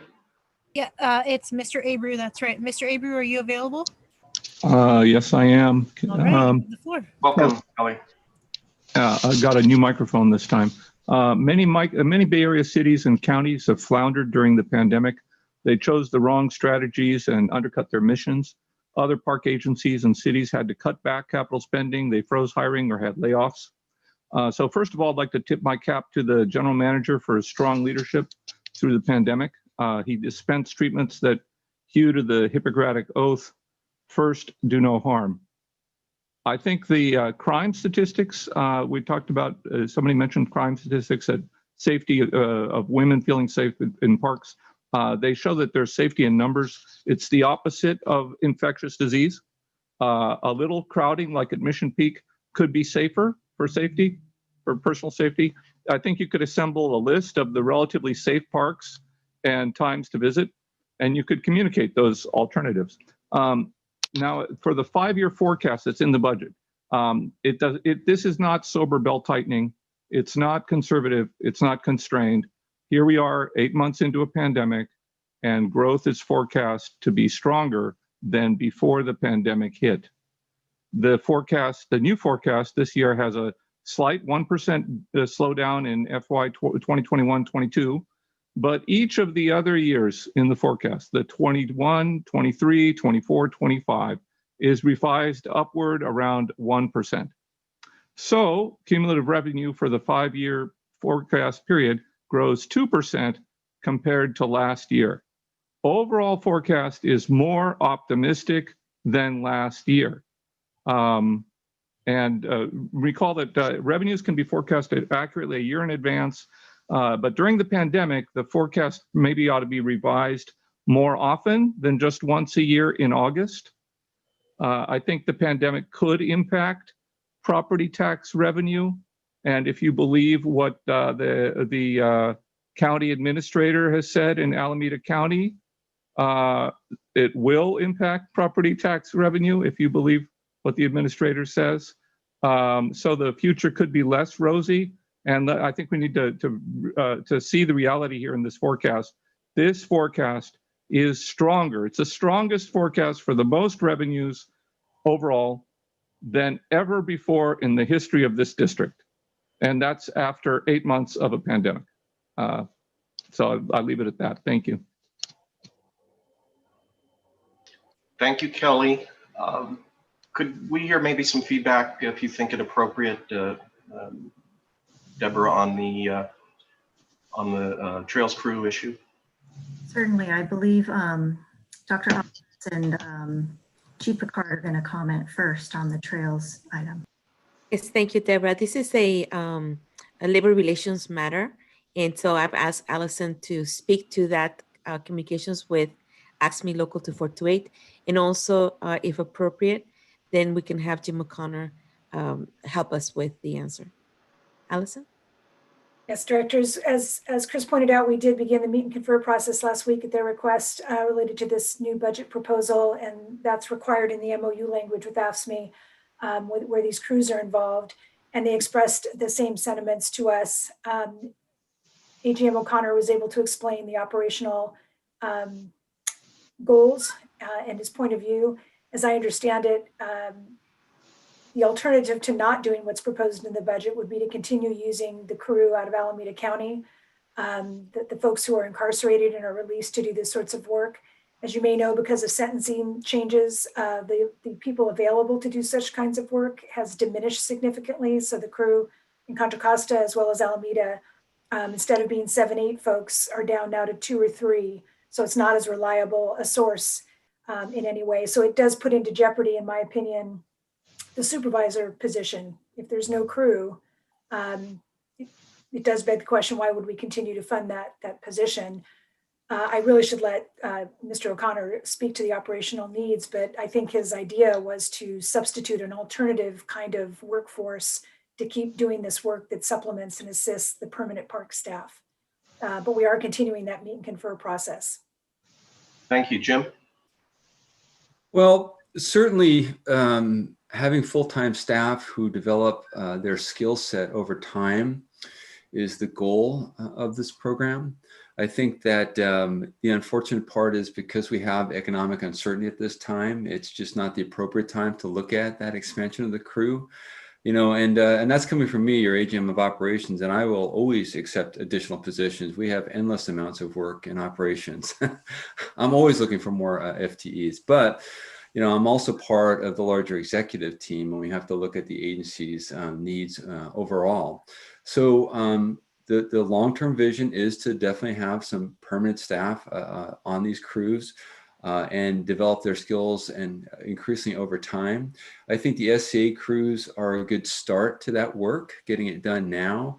They also are a pipeline of youth who potentially will come enter our agency as careers. So I think that does provide an additional benefit to us, to the district. So I think it's, my position, I always like to move forward on something, get something going. I mean, Patrick Demmons, who's been the AWP supervisor for the initial crew, has really proven his worth and the worth of the crew over time. He's learned so much. He's been helping park staff amazingly amounts of work getting done and high quality work. And I see that for the second crew also. And Allison is correct. The number of crew members we're getting through the sentencing alternative programs has reduced significantly. It's very variable. We used to get, maybe 7 crew members at a time, which is great. That was something you really do some work with, but it's been very intermittent. And that's outside of course, the pandemic conditions right now. So I think this is a much better use of that position for the district overall. So someday, yeah, I would like to have full-time staff, but it may have to wait at least till we get through this economic uncertainty. Okay. Any further questions, comments from the board? Otherwise, I think we should move to refer this up if we choose to. Director Corbett? Mr. Chair, we didn't have the explanation of board contingency funds in this year's budget. Oh, boy, you're right. I'm sorry, Deborah. No worries, no worries. Thank you. Great, I can do that. So the district historically has set aside about $80,000 for the board in cases of things that come up that have not been budgeted, things that were unknown before we adopted the budget, and just to provide some flexibility for individual board members to bring things forward. Unfortunately, I don't have a good memory of a history of the uses, but I can see it being used for different outreach situations and things that come up that are not large initiatives, but something that could it could be helpful if immediate action could be taken. And there's a process in the board operating guidelines that is really kind of funneled through the board president just for protocol purposes, where if there's a member of the board that would like to spend under $5,000 on a particular thing, they can just confer with the board president and that can get set aside for that type of a use. If it's greater than $5,000 for one issue, it would maybe go full board for approval. There would be some more conferring with the board president and the board member that's requesting it, and then it would get approved by the full board. And I don't have, unless Carol Victor knows of any other policy discretion that's been put forward, I don't have any other current rules that are in line for that.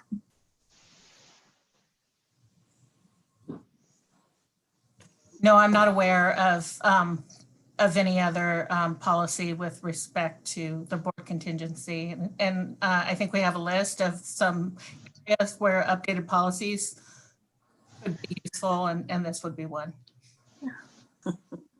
So I know during budget time, it's very normal that people will say, hey, what about a couple of things that are coming forward that either didn't get included in the current year budget that would be great to get done before the year's over, or are there things that we want to look for just, right as we're getting started on the new year? And I think Director Corbett wanted to just have the opportunity to share with the committee that that's just a normal practice and that's something that's available to the board. Yeah, so typically, oh, sorry, Mr. Chair, through the chair.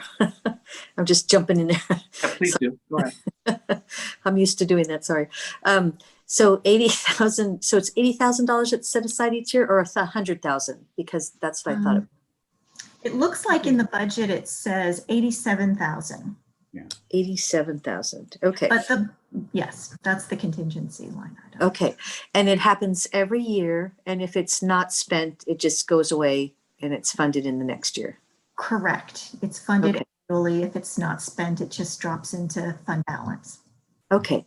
So if I could just ask you, Deborah, if you could share with us, not right now, because it might take a little bit of research. I don't think it'll take too much research, just a 5-year history of what sort, how much has been funded each of those 5 years, how many requests have been made, what have they been for? Because I really want to get an understanding as to what types of projects that they should be used for. And I do want to make it available to the board member, have this knowledge available to the board members, because I do know from time to time board members do request certain things, and I just don't think it's widely known that this funding is here. Plus, we have had a request for use of some of these funds, so I just want to get this out in the open so people understand what it's for and how it can be used. And if you can share that with us or with me, probably should share it with the whole board, the 5-year history, that would be very helpful. And I'm hoping that's not a whole lot of extra work for you. I think we can come up with that in the next week or so. No Yeah, I don't think it has been, called upon often to my knowledge. So hopefully there weren't that many items for you to look for in the last 5 years. But it would be helpful to know before the next board meeting. Yeah, thank you so very much, Deborah. Okay, thank you. So Director Rosario. I just wanted to comment on the small cruise. I agree that with Chris Newey that the intent was to develop another FTE for the cruise, but in this moment in time, I also agree with the operational need and the fact that I think we're saving an AWP supervisor position. But what I would like to see, and I also agree that when these small cruise supervisors have to take time off for vacation, which they deserve, the program either goes dormant or they have to find an acting supervisor, which then shorts park staff somewhere else in the park district. So I would like to see us get a commitment that from that operations will look seriously into staffing the small trails crew by adding additional FTEs in the future. And also, and I love the SCA, but there's other local sources of youth that are looking for some kind of job enrichment. I mean, there's the Ella Baker Center, the Martin Luther King Freedom Center. Those are all local kids, and even our own EBCC. So we have there's lots of alternatives, and I think we should avail ourselves to that. But I would like to see there should be a minimum of 2 FTEs to each of those crews, just for backup. Thank you. Ellen? And on the financial piece, just real quickly, trail maintenance is something that we definitely know we have a backlog on, so to speak. It's almost like this situation we have with other deferred maintenance issues, and we're collecting data so we have that information so we can start setting aside funding for that. I just would hope that as we go into the future, we start identifying ways to find more funding, and that may be by expanding our resources for funding as we start to, open up these additional parks and all that. This is one of those issues where we know we're going to need some funding. So if there's some way we can put this in our planning when we start talking with government affairs about what we do to plan for the future for what we need, that we seriously address this, because we do know we have, we've had the presentations, we have millions of dollars of trail work that could be done. And that means staff to do it as well. So I think we need to seriously put that on that list of things we need to get done, to plan for when we are looking for additional resources. So that's it. Thank you. So based on Director Rosario and Director Corbett's suggestions, these are issues that management can consider and maybe bring up with us for further education by the time the budget is finally adopted. I think that would be useful for us. With that understanding, I want to entertain a motion that the committee refer the proposed budget to the full board for its consideration, allowing for the amendment or the addition to this motion that Caitlin described and that District Council will make sure is worded correctly. Is there such a motion?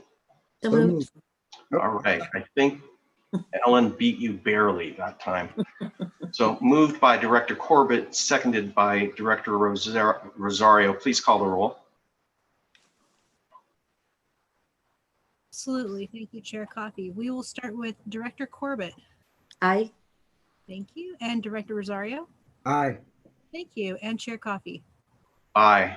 And again, I just want to reiterate that we all very much appreciate and understand the tremendous effort that goes into these presentations and the preparation of the budget itself. And by the way, Deborah Ocker, I went through my volumes for the last couple of years just to look at format. And I was curious in terms of some of the projects, how they've evolved over time. And I definitely noted that every year you folks are adding new information. You're adding tables of contents. You're making it much more user-friendly with each, and I've been through 3 of them now, I guess. It's 8. I was looking at the proposals, my little booklets for 18, 19, and this year, and next year, so 4 of them, and they're all distinctly improved. You folks don't just sit back and use a word processor and fill in blanks. It's really impressive, and wanted to thank you for all that effort. Thank you, Director Coffey. We appreciate your comments, and especially with our new team. Deborah Spalding is leading her new team with Christina and Tao, it being their first year. They both started with the Park District during Shelter in Place, or like the day before Shelter in Place. So really appreciate those comments. So we have the terribly exciting topic of the California appropriations limit to address next time, and I understand it's Christina, your opportunity to present that topic. I'm sorry, I can't resist. Yeah, absolutely. I'm going to share my screen. Let's see if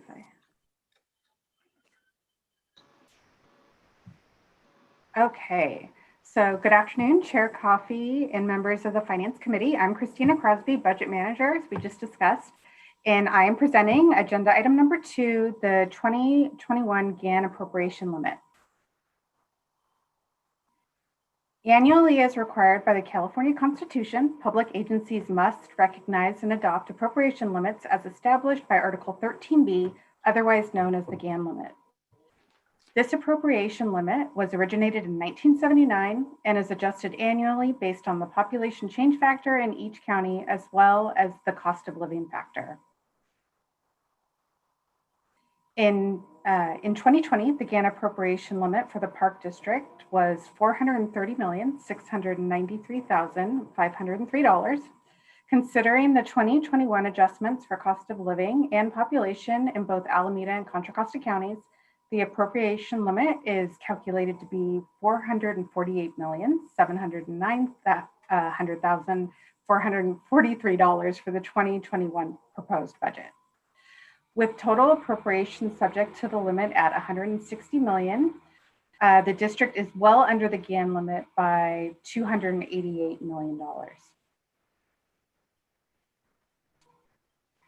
The action presented before you today is that the Board of Finance Committee include this information in the adopted 2021 proposed budget, which will be submitted to the Board of Directors for approval.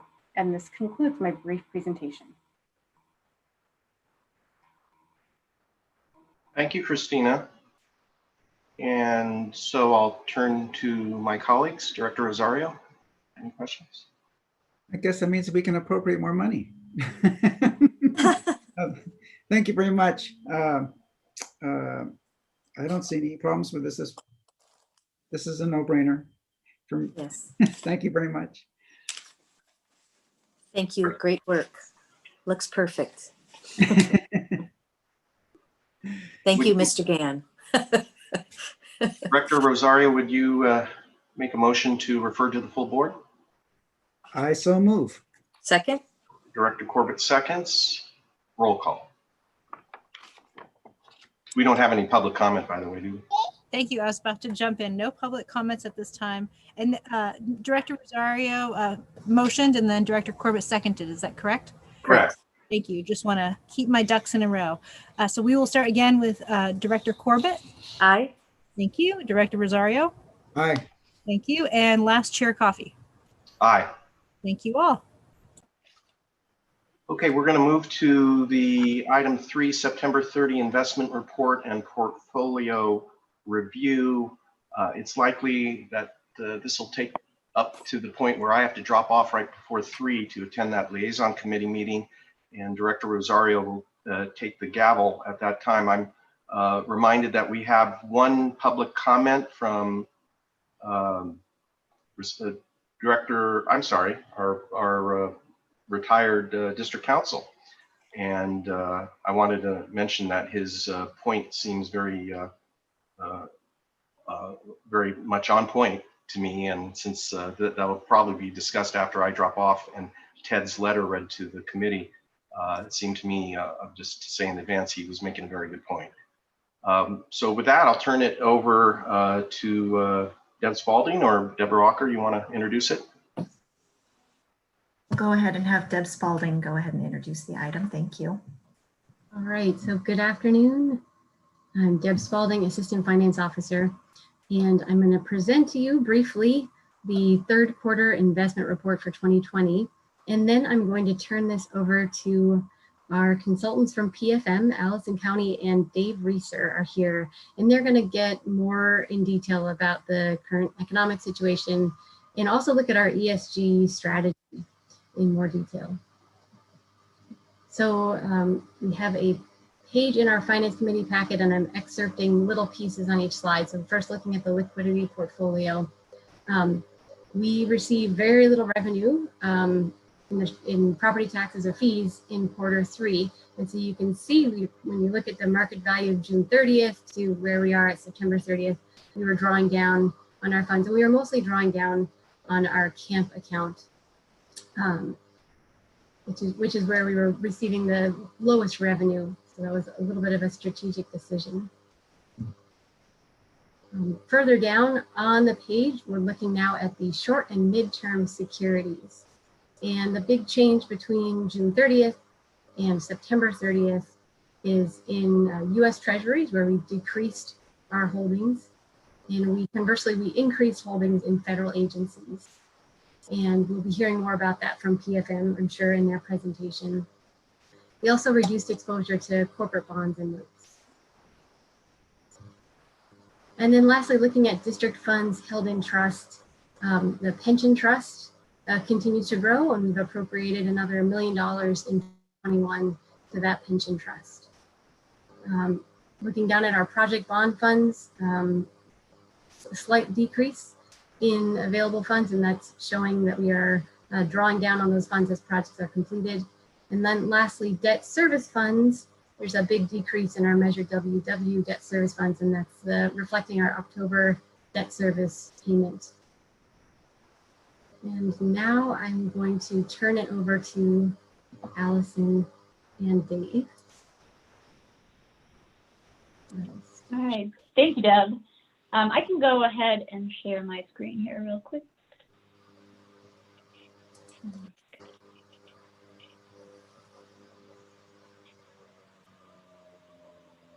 Okay, I think I got that. Sorry. Great. All So right. we've met with, since we're not in the boardroom, it's kind of hard, but we've met with Allison in the past. She's been to visit us, and Dave is new. So Allison, you want to introduce Dave's position with our Yeah, Deborah, thank you. So yes, good afternoon. It's a pleasure to be here to provide the quarterly report. Monique was unable to be here today, and she sends her hellos. But as Deborah said, I will be joined by David Reeser today. Dave is a managing director and PFM's ESG fixed income special lead. And so that's why I really wanted to have him here today to kind of help present the ESG portion of the report and to answer any questions you all may have. So I will get started. Excuse me, also on the call, I don't want to leave her off, is Stephanie Zhao. She's a senior analyst who works closely with Monique, Dave, and myself on the district's portfolio. So I will start with the investment report here, summarizing a brief market update as well as the portfolio's characteristics, strategy, and performance for the quarter ended September 30th. So here, just a brief market update. And moving through the third quarter, the quarter ended September 30 into the fourth quarter of the year, there were a lot of uncertainties. And on this page here, I'm going to kind of start actually from the bottom and work our way up because the presidential election, when this slide was put together, it was still uncertain what the outcome would be. We do now know the outcome, but there are still uncertainties. With a changing administration, we'll likely see a change in different policies, both domestically and globally. We may see some tax law changes, government spending and such. So there is still a lot there. We could see change here as we move into 2021. In terms of the markets, looking at both bond markets and the equity or stock markets, of course, we do not invest the district's funds in the stock markets, but we pay attention to them, of course, and equities have done very well in 2020. Since their sharp drop off at the beginning of the year, equities are now above where they were in 2019. And the bond markets, where we do invest the district's funds in the bond market, high quality U.S. Treasuries, federal agencies, corporate and other credit securities, bond yields are very, very low. The bond market is stable, but stable at very low interest rates. And really much of the reason for the great high equity markets and low stable bond yields is the Federal Reserve and their various policies. When the coronavirus started to really impact the United States back in, late February and March, the Fed really stepped in to stabilize markets. They initiated a lot of programs to support the markets. And for the bond markets, a lot of that meant lowering interest rates to zero. And then finally, probably really most importantly is the coronavirus. It still, of course, continues to be a challenge. First and foremost, a healthcare crisis that we seem to be reaching, or we are, coming on additional peaks, setting new records, unfortunate records of cases and hospitalizations daily. We've seen good news with vaccines, so hopefully that will continue to develop and we'll have some even better news in the coming months. But it does continue to impact the economy and therefore interest rates. And as we do see cases rise, will we see further shutdowns? I know, in California, we're seeing pullbacks of openings. So it continues to impact the U.S. economy. Moving to the next page, one of the big places we can see the impact of COVID-19 on the economy is in the employment sector. So the chart on the left here is the unemployment rate going back to 1970s. You really get a good perspective of the current situation. And that rate jumped to almost 15% in April. April was the month where most of the U.S. economy was shut down, so not surprising to see that be the peak. But you can see, looking at the August and September unemployment rate, we have recovered pretty well there when looking at the unemployment rate. The chart on the right shows you the number of people seeking unemployment assistance, both your traditional unemployment assistance as well as additional assistance that was added on through government programs, the CARES Act, to help out people who normally might not qualify for traditional unemployment. And you can see there that number's come down quite a bit from close to 35 million people, now closer to 20 million people seeking unemployment assistance, but still quite high. We still have a lot of people who aren't able to go back to a job and need help. And so the employment sector sets a good stage for what's happening throughout much of the economy. And as we've made up good ground from where we were in April, just looking at the unemployment rate, but we still have a lot of work to go to get back to pre-pandemic levels.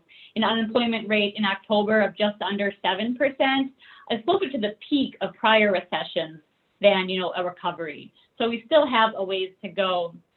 And that can also be seen here on the next page, looking at a few different economic indicators. Here we look at personal spending, personal income, business investment, and existing home sales.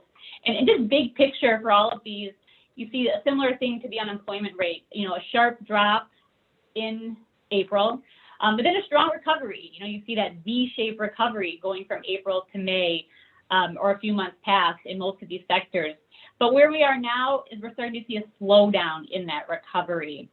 And so again, like employment, we think it'll be some time before we get back to where we were pre-pandemic.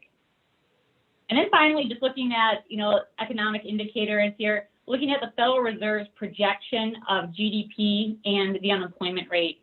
And what we're showing in both cases are the Fed's projections in June in the lighter bars and in September in the darker bars.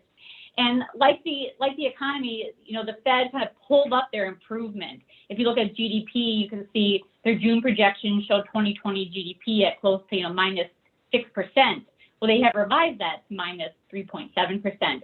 So they're showing increased improvement quicker, but then if you look forward, a bit slower there, slower growth in terms of GDP, looking at the unemployment rate, not showing until 2023 until we get back to not even quite where we were pre-pandemic, but really 2023 before we get back to maybe full employment.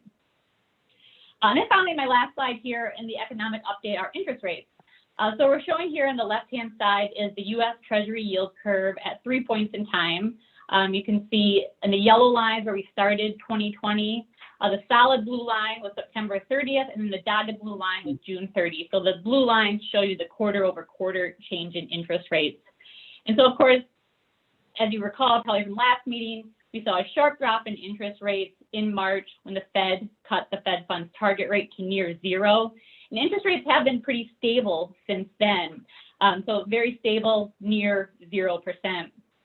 If you look on the chart on the right-hand side, you can just see a bit more history with yields. I'm here showing the 3-year U.S. Treasury yield over the past few years.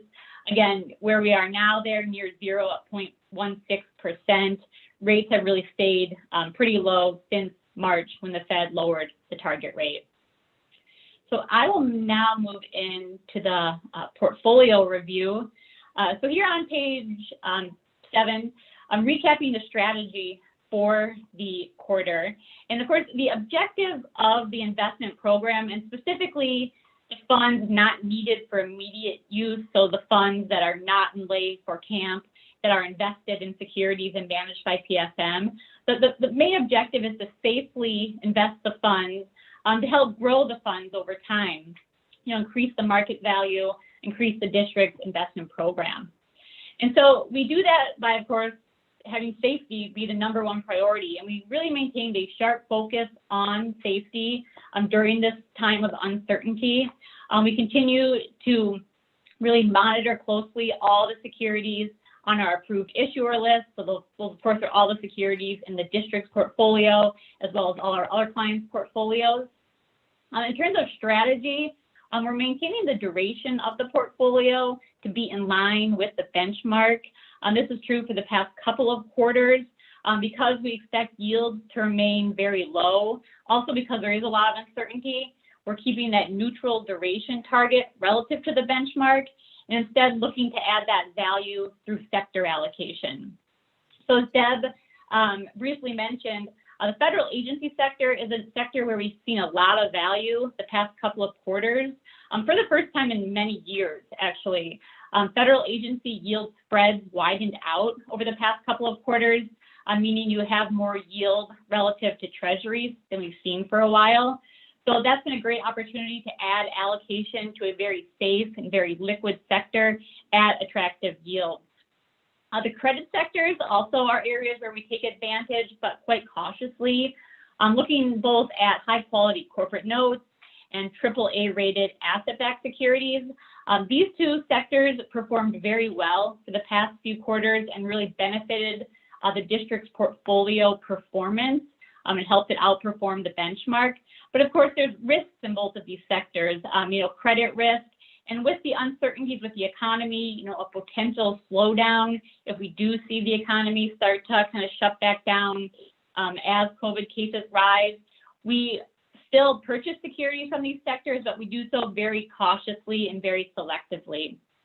And then finally, the taxable municipal sector, an area we haven't seen value in quite a few years.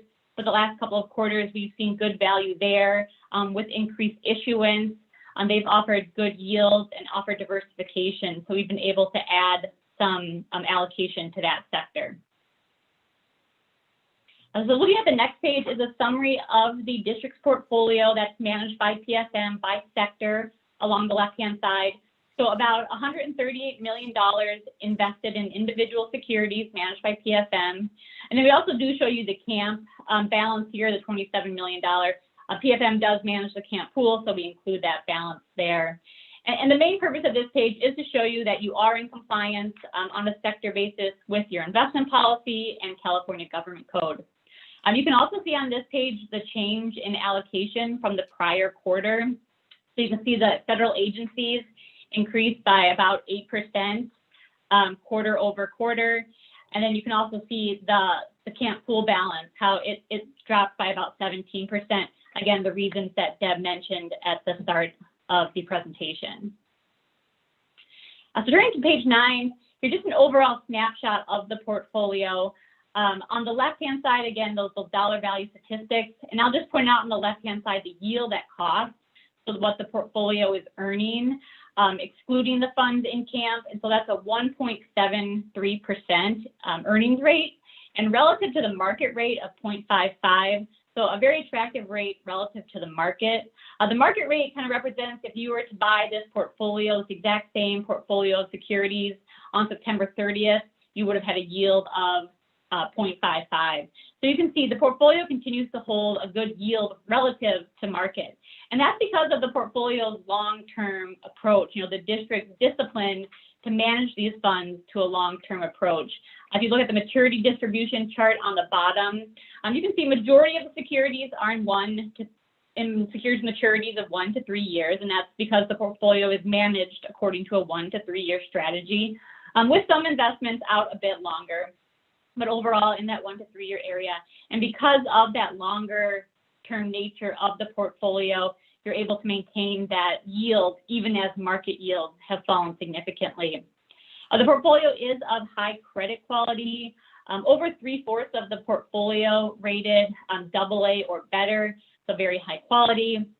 And just to point out, you do have some securities rated BBB by S&P, but they are in compliance with your policy and code, either because they have an A rating by Moody's or Fitch.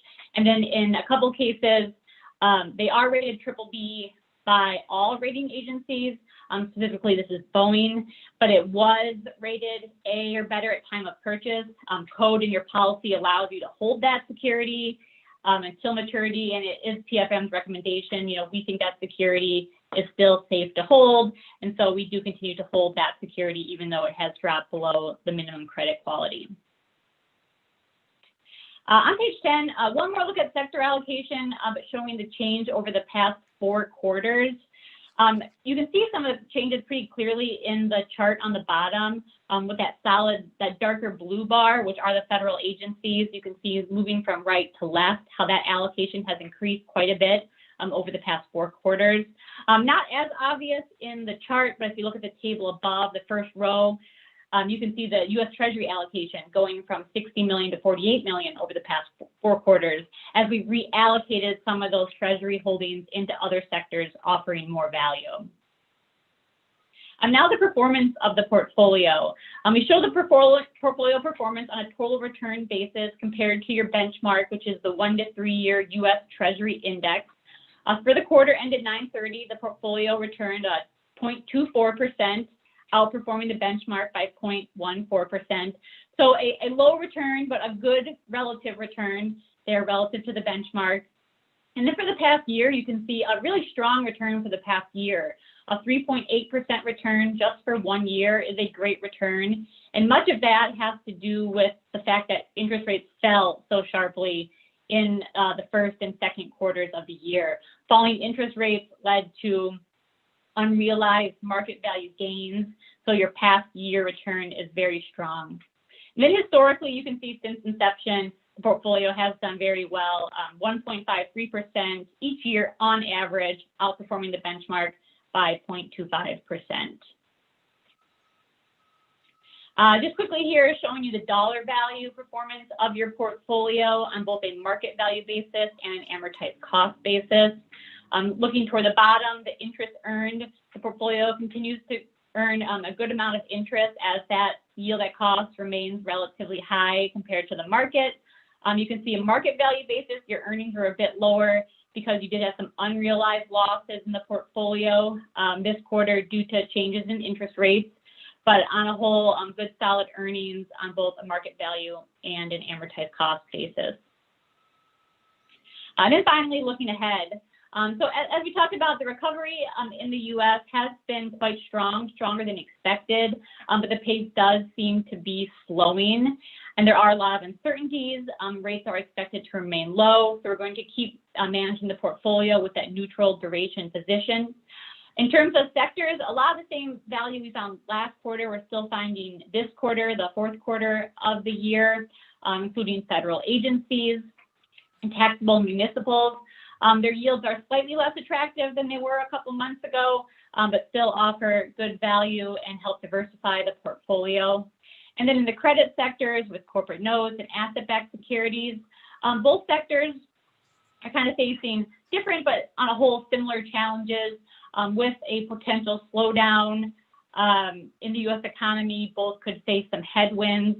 At the same time, they're being well supported by the Fed, and they have good, especially corporates have good, strong balance sheets. So we do continue to look for opportunities in those sectors, but in a very safe and selective way. So as initially discussed, the safety is, of course, the number one objective in managing the portfolio. All right, so that brings me to the next section of the review, the ESG review. And as I mentioned, and as you can likely see, Dave Reeser is here joining us to present this. So this is our second quarter of presenting ESG data on the district portfolio to you all.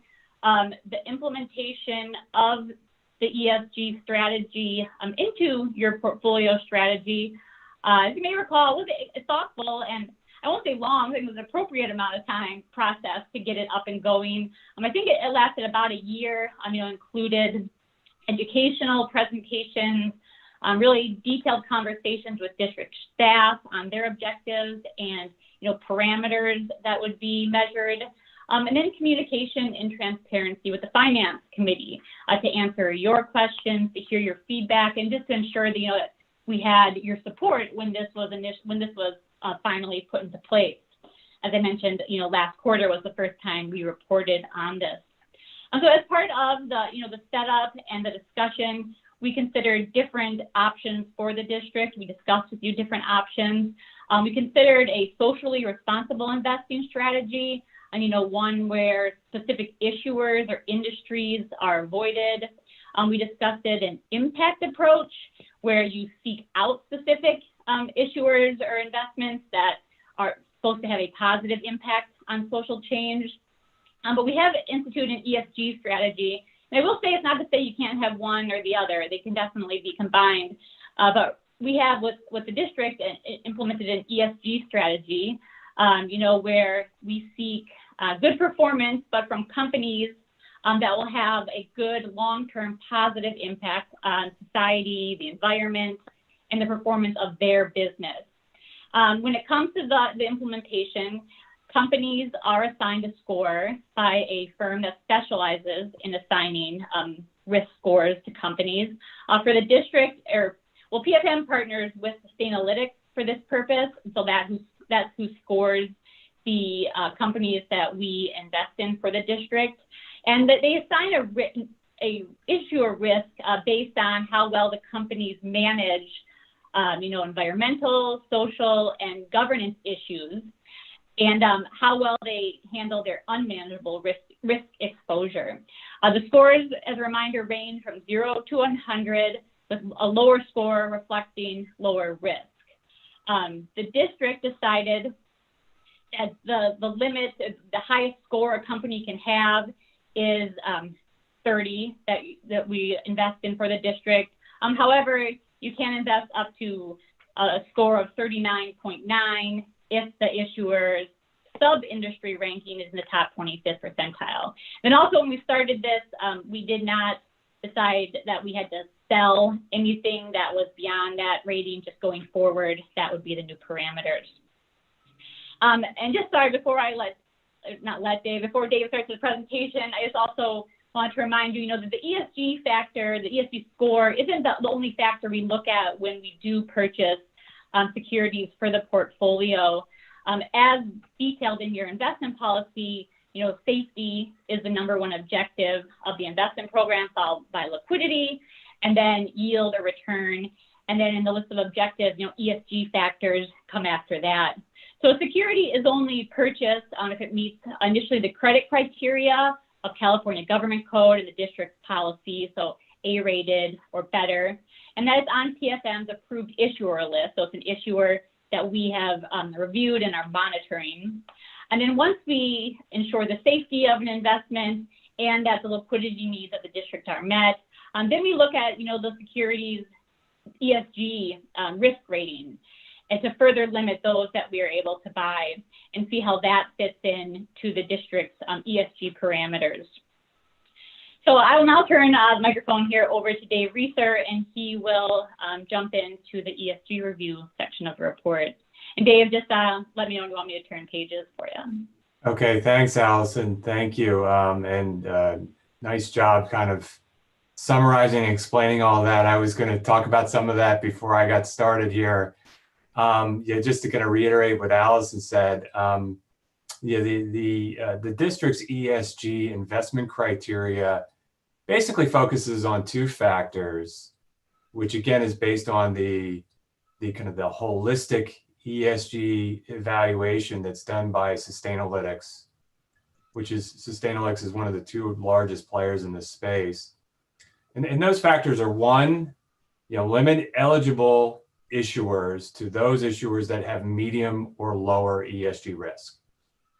And on this kind of the Sustainalytics scale, quantitatively, that means that they have a ESG risk score, risk rating that is below 30.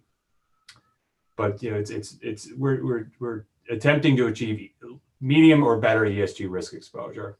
And the second is, there's kind of an exception, if you will, for organizations, primarily in industries that just by virtue of their business activities are exposed to higher levels of risk, but that have demonstrated a strong commitment to proactively managing that ESG risk to potentially allow them to be eligible to be included. So those would be issuers that are in the high risk category, but that score within the top quartile of their peer groups, which is defined by Sustainalytics as their sub-industry group. So it's really those 2 criteria. And as you all know, we're just kind of getting started here. We just started implementing the ESG criteria a few months ago. We're not applying it retroactively, so we haven't sold any securities that were purchased prior to the implementation of the ESG criteria. But that being said, the district is at a pretty good point. At this point in time, the portfolio maintains medium average ESG risk. Quantitatively, the average ESG risk rating is 25. It's roughly the same as it was as of the prior quarter end. I think the thing you can sort of focus on, and we expect to see over time, is that the range of risk ratings, which are represented by the green colored bar in the top in the ESG risk rating chart at the top of the page, we would expect the maximum level of risk ratings to kind of come in over time, and we're going to start excluding certainly issuers that are in the severe risk category, and it is likely that you'll see fewer issuers in the high risk category as well, because again, for those issuers to be eligible, they would need to be top performers within their peer group. But overall, the average ESG risk rating for the portfolio was medium risk.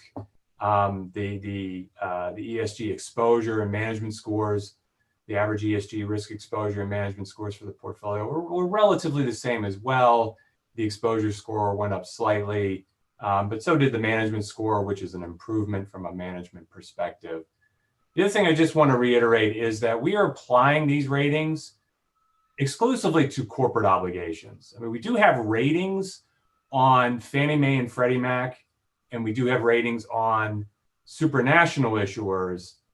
So we include them in the reporting, but for purposes of determining which issuers are eligible to be invested in, we're applying the ESG investment criteria to corporate notes, certificates of deposit, asset-backed securities, and commercial paper, excuse me.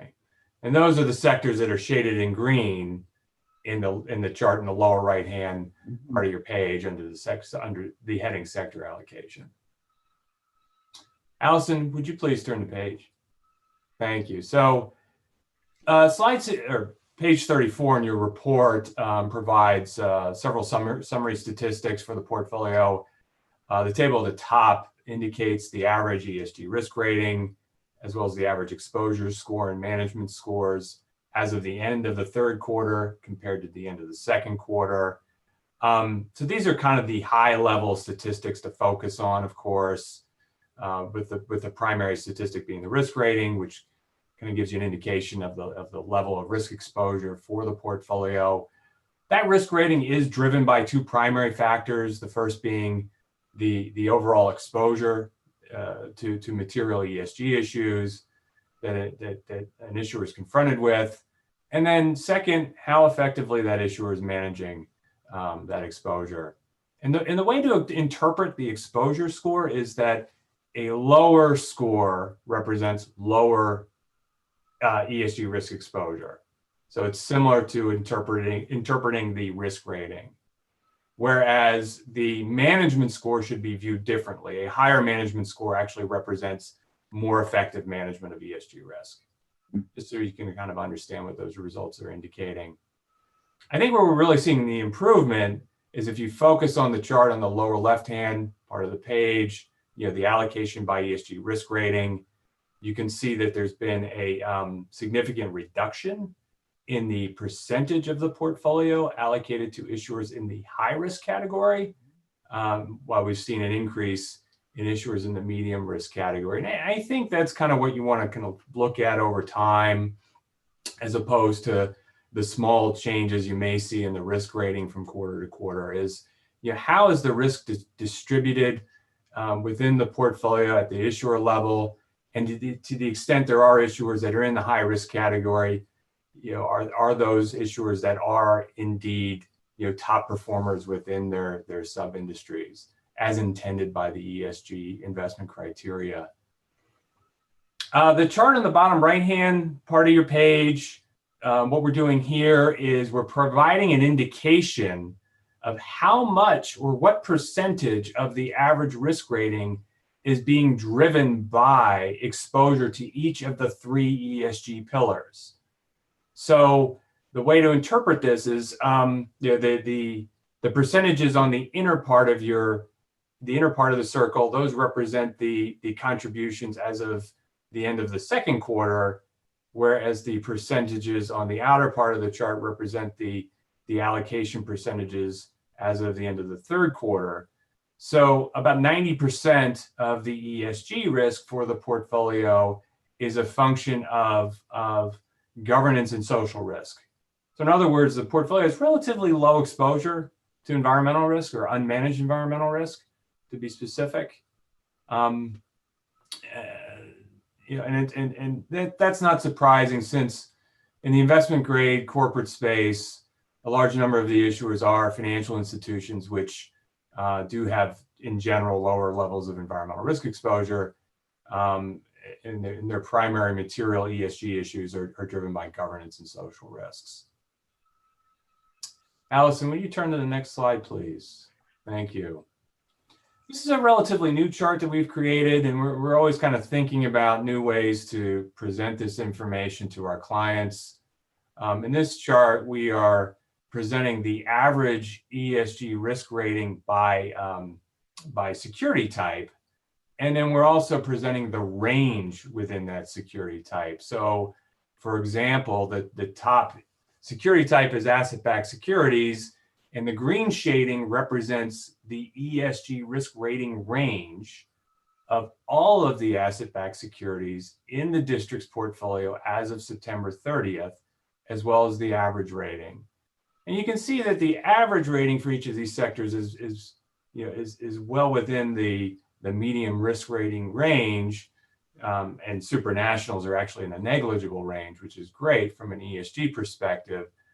However, ABS and corporate notes do kind of spill over into the severe range as a result of securities that were acquired, well before the district began implementing its ESG investment approach. Allison, next slide, please. This is another new slide that we kind of, again, we're just sort of experimenting with some of the reporting here and ways to present this information in a more digestible form. So on this page, we are presenting the average ESG risk rating by industry. So in the top chart, you can see each of the industries that are represented by holdings in the district's portfolio as of September 30th, as well as the average risk rating for each of those industries. The utilities, I think that's just the one issuer, which is again, that's National Rural Cooperatives, which is in the severe category, which is no longer an eligible investment, so we would no longer buy that security, but we'll hold it until it makes sense to either sell it or hold it to maturity, of course. But you can see kind of the range. So in the retail space, the average ESG risk rating was relatively low. It's in the low ESG risk category at a score of 13.5. Utilities, again, is sort of on the high end of the range, as is aerospace and defense. Generally, what you're seeing is, and not surprisingly, it's those industries that have higher levels of environmental risk in particular that tend to have average ESG risk ratings that are on the slightly higher end of the range. The charts on the bottom part of this page provide kind of some information on the number of issuers in each of those industries. So for example, there are 2 holdings in the aerospace and defense industry in the portfolio, whereas there are 19 in the banks industry. And the second, the bar chart on the bottom provides an indication of what the allocation is by market value. So, not surprisingly, it's diversified financials that comprise the largest market value allocation within the portfolio. Again, since it is the financial space, which is the most active. They're the most active issuers in the investment grade market. Allison, next slide, please. The next 2 pages, I'm not going to kind of go over these in detail, but they do provide some more specific details on the ESG risk ratings of each of the holdings that we have rated and evaluated from an ESG perspective as of the end of the 3rd quarter compared to the risk ratings as of the end of the 2nd quarter, providing an indication on the weight within the portfolio, as well as the change in the risk rating from quarter to quarter. And I think those are our last 2 ESG slides for this report. Great. So with that, are there any questions? Director Corbett. Thank you very much. Always appreciate this report, and glad to know at the Park District over the last few years we have been watching more carefully environmental issues, risk issues, corporate responsibility issues. And so thank you for giving us that information that allows us to track with that. Just a quick question based on one of the public comments we received today. My question is there a way to adjust for more localized issues or concerns of responsibility? The public comment addressed the lack of participation by an auto manufacturer in the state of California's attempt to continue to address greenhouse gas emissions. And, you know, clearly that's probably not something tracked on a national level from national statistics, but is there a way for us to adjust and adapt based on issues that may be fairly localized in our investment decisions? That's a very good question. I think, arguably the simplest approach would just be to exclude those issuers from eligibility, if that's a step the district wanted to take. Alternatively, we would have to think about if there is a systematic way to track those types of factors and incorporate them into the district's ESG investment approach. It's a challenging question. It's a very good one. It's come up in other contexts, in other conversations. It often comes up in the context of perhaps bad press, for example, about an issuer who has taken an action that is not viewed favorably, of course, by the public. And in some cases, perhaps that happened many years ago. The question becomes, what standard do you hold that organization to, for purposes, of course, of applying an ESG approach, right? I think the approach you're taking now is holistic in that it does incorporate those types of events. The ESG risk rating in particular includes what are called controversies, kind of offsets for what are called controversies. So, and those controversies are they're also scored based on their level of severity or impact on the organization. So to give you an example, an egregious example, I think that we're all familiar with is when Wells Fargo got caught opening all these sort of fake accounts. That was kind of the worst level of controversy, and the way that impacts the risk rating of an organization like Wells Fargo is it simply increases that risk rating because it indicates poor management on the behalf of the organization. So from a formulaic perspective, and not surprisingly, and from a logic perspective, in that case, Wells Fargo has demonstrated poor management and governance of their ESG risks, which in turn means that their ESG risk rating rises to a level that would no longer perhaps be acceptable to many investors that are utilizing this type of system for purposes of implementing an ESG approach. I know that doesn't quite answer your question. The localized issue is a whole different factor that I hadn't really thought about yet, but it is something we could think about. Yeah, it might be important to track that, because there may be great risk factors, but if there's something that is of great importance on a local scale, like this issue was, to allow the state of California to continue to lead the country in policy with regard to greenhouse gas emissions. It might be. I understand that it might be difficult to track, and that there's other factors that are important. And in fact, a manufacturer that has a worse rating under the risk factors was a part of this this pact on greenhouse gas emissions.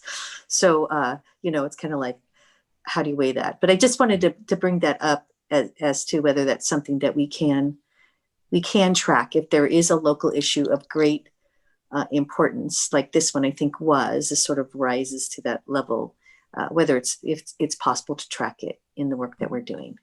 I see that Deborah has her hand up. Go ahead, Deborah. Thank you. Thank you, Director Corbett, for that question. And I think that is a great question for how do you say it again? Sustainalytics? Sustainalytics? Sustainalytics. To It's a figure hard out word to how, say, yes. it's very hard to say, to figure out how those types of controversies or how the ratings, the timing of how long it takes for them to get into the ratings. But if, just using this as an example, and we haven't even read the public comment yet, but it was about auto corporations. On page 36 of your report, it lists out all of the corporates that we have in different automobile industry investments. And I think the goal of using ESG strategy is to look at the totality of their score, not just one situation. And so if you look at here, the two companies in question were General Motors and Toyota, and they actually have better scores than some of the other that are probably agreeing to this one, piece. Yeah, absolutely. So I think we should absolutely look into this. I think it is important to know how the ESG rating incorporates these types of things. But since we're just starting this, our goal from my perspective is to look at the totality of the score and, kind of make purchasing decisions based on that. Well, I just want to say in conclusion, I so appreciate we've come miles. We've come miles, and we are now considering an ESG assessment, which I'm very grateful for. I'm so glad we're doing this, and so I understand that some things might not blip on the screen, but we should still be paying attention to them. Sure. Thank you. Thank you. Thank you.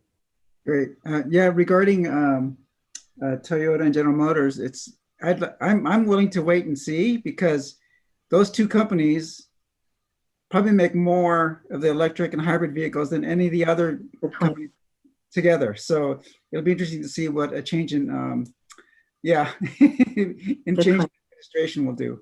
So and perhaps they'll join. Yeah.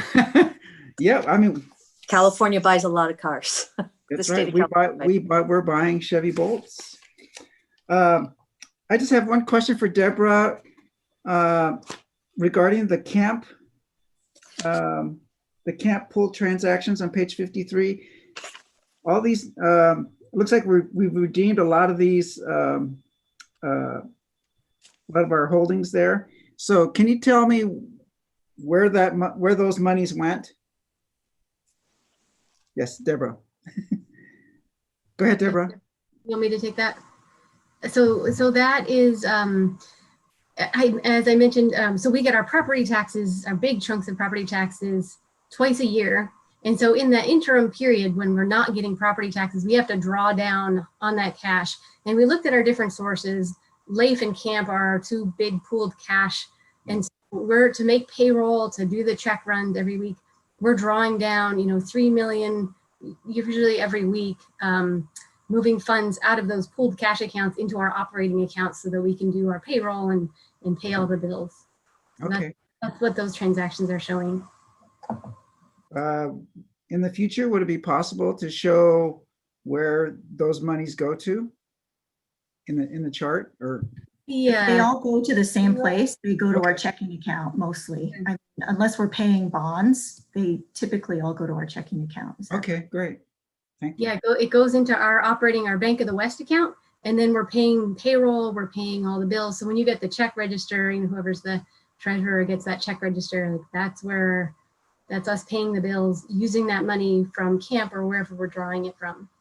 Yeah, great. Thank you. Okay. Thank you. In the interest of time, because I know Director Corbett has to leave, we should move this. I will gladly move this item for review to the full board. And I will second. Can we have a roll call, please? Absolutely. And I do have one comment. We have a public comment that I'd like to enter. Oh, yes, please do. Would that be all right if I do that first? Yes, please. Thank you so much. And I know you all have read it, but just so it is in the official record. Yes. So this is from Ted Radosevich, and as well, his former title is Legal Counsel with the East Bay Regional Park District. Honorable board members and Finance Committee staff. In reviewing the packet related to the Park District investments, I see on page 37, investments, that the district is buying bonds or securities issued by General Motors and Toyota. As the board and the staff may know, both General Motors and Toyota sided with the Trump administration to oppose the state of California's strict air quality standards for automobiles. Several forward-thinking car companies, Ford, Honda, BMW, and others, signed on to California's protocols.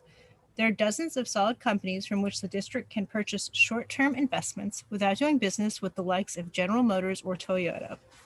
I am sure neither the board or the staff wants to buy bonds from a company that supports the Trump administration's effort to block California's vital efforts to curb auto emissions. Please direct our investment consultants to divest these bonds and not purchase from these companies such as General Motors and Toyotas that stand in the way of California's efforts to fight climate change. Thank you and best regards, Ted Radosevich. So just as a formal reading, and now I will take our vote. And I'm sorry, was it motioned by Director Corbett and then seconded by? Okay, great, thank you. And then Director Corbett. Aye. Thank you. And Director Rosario. Aye. Thank you also.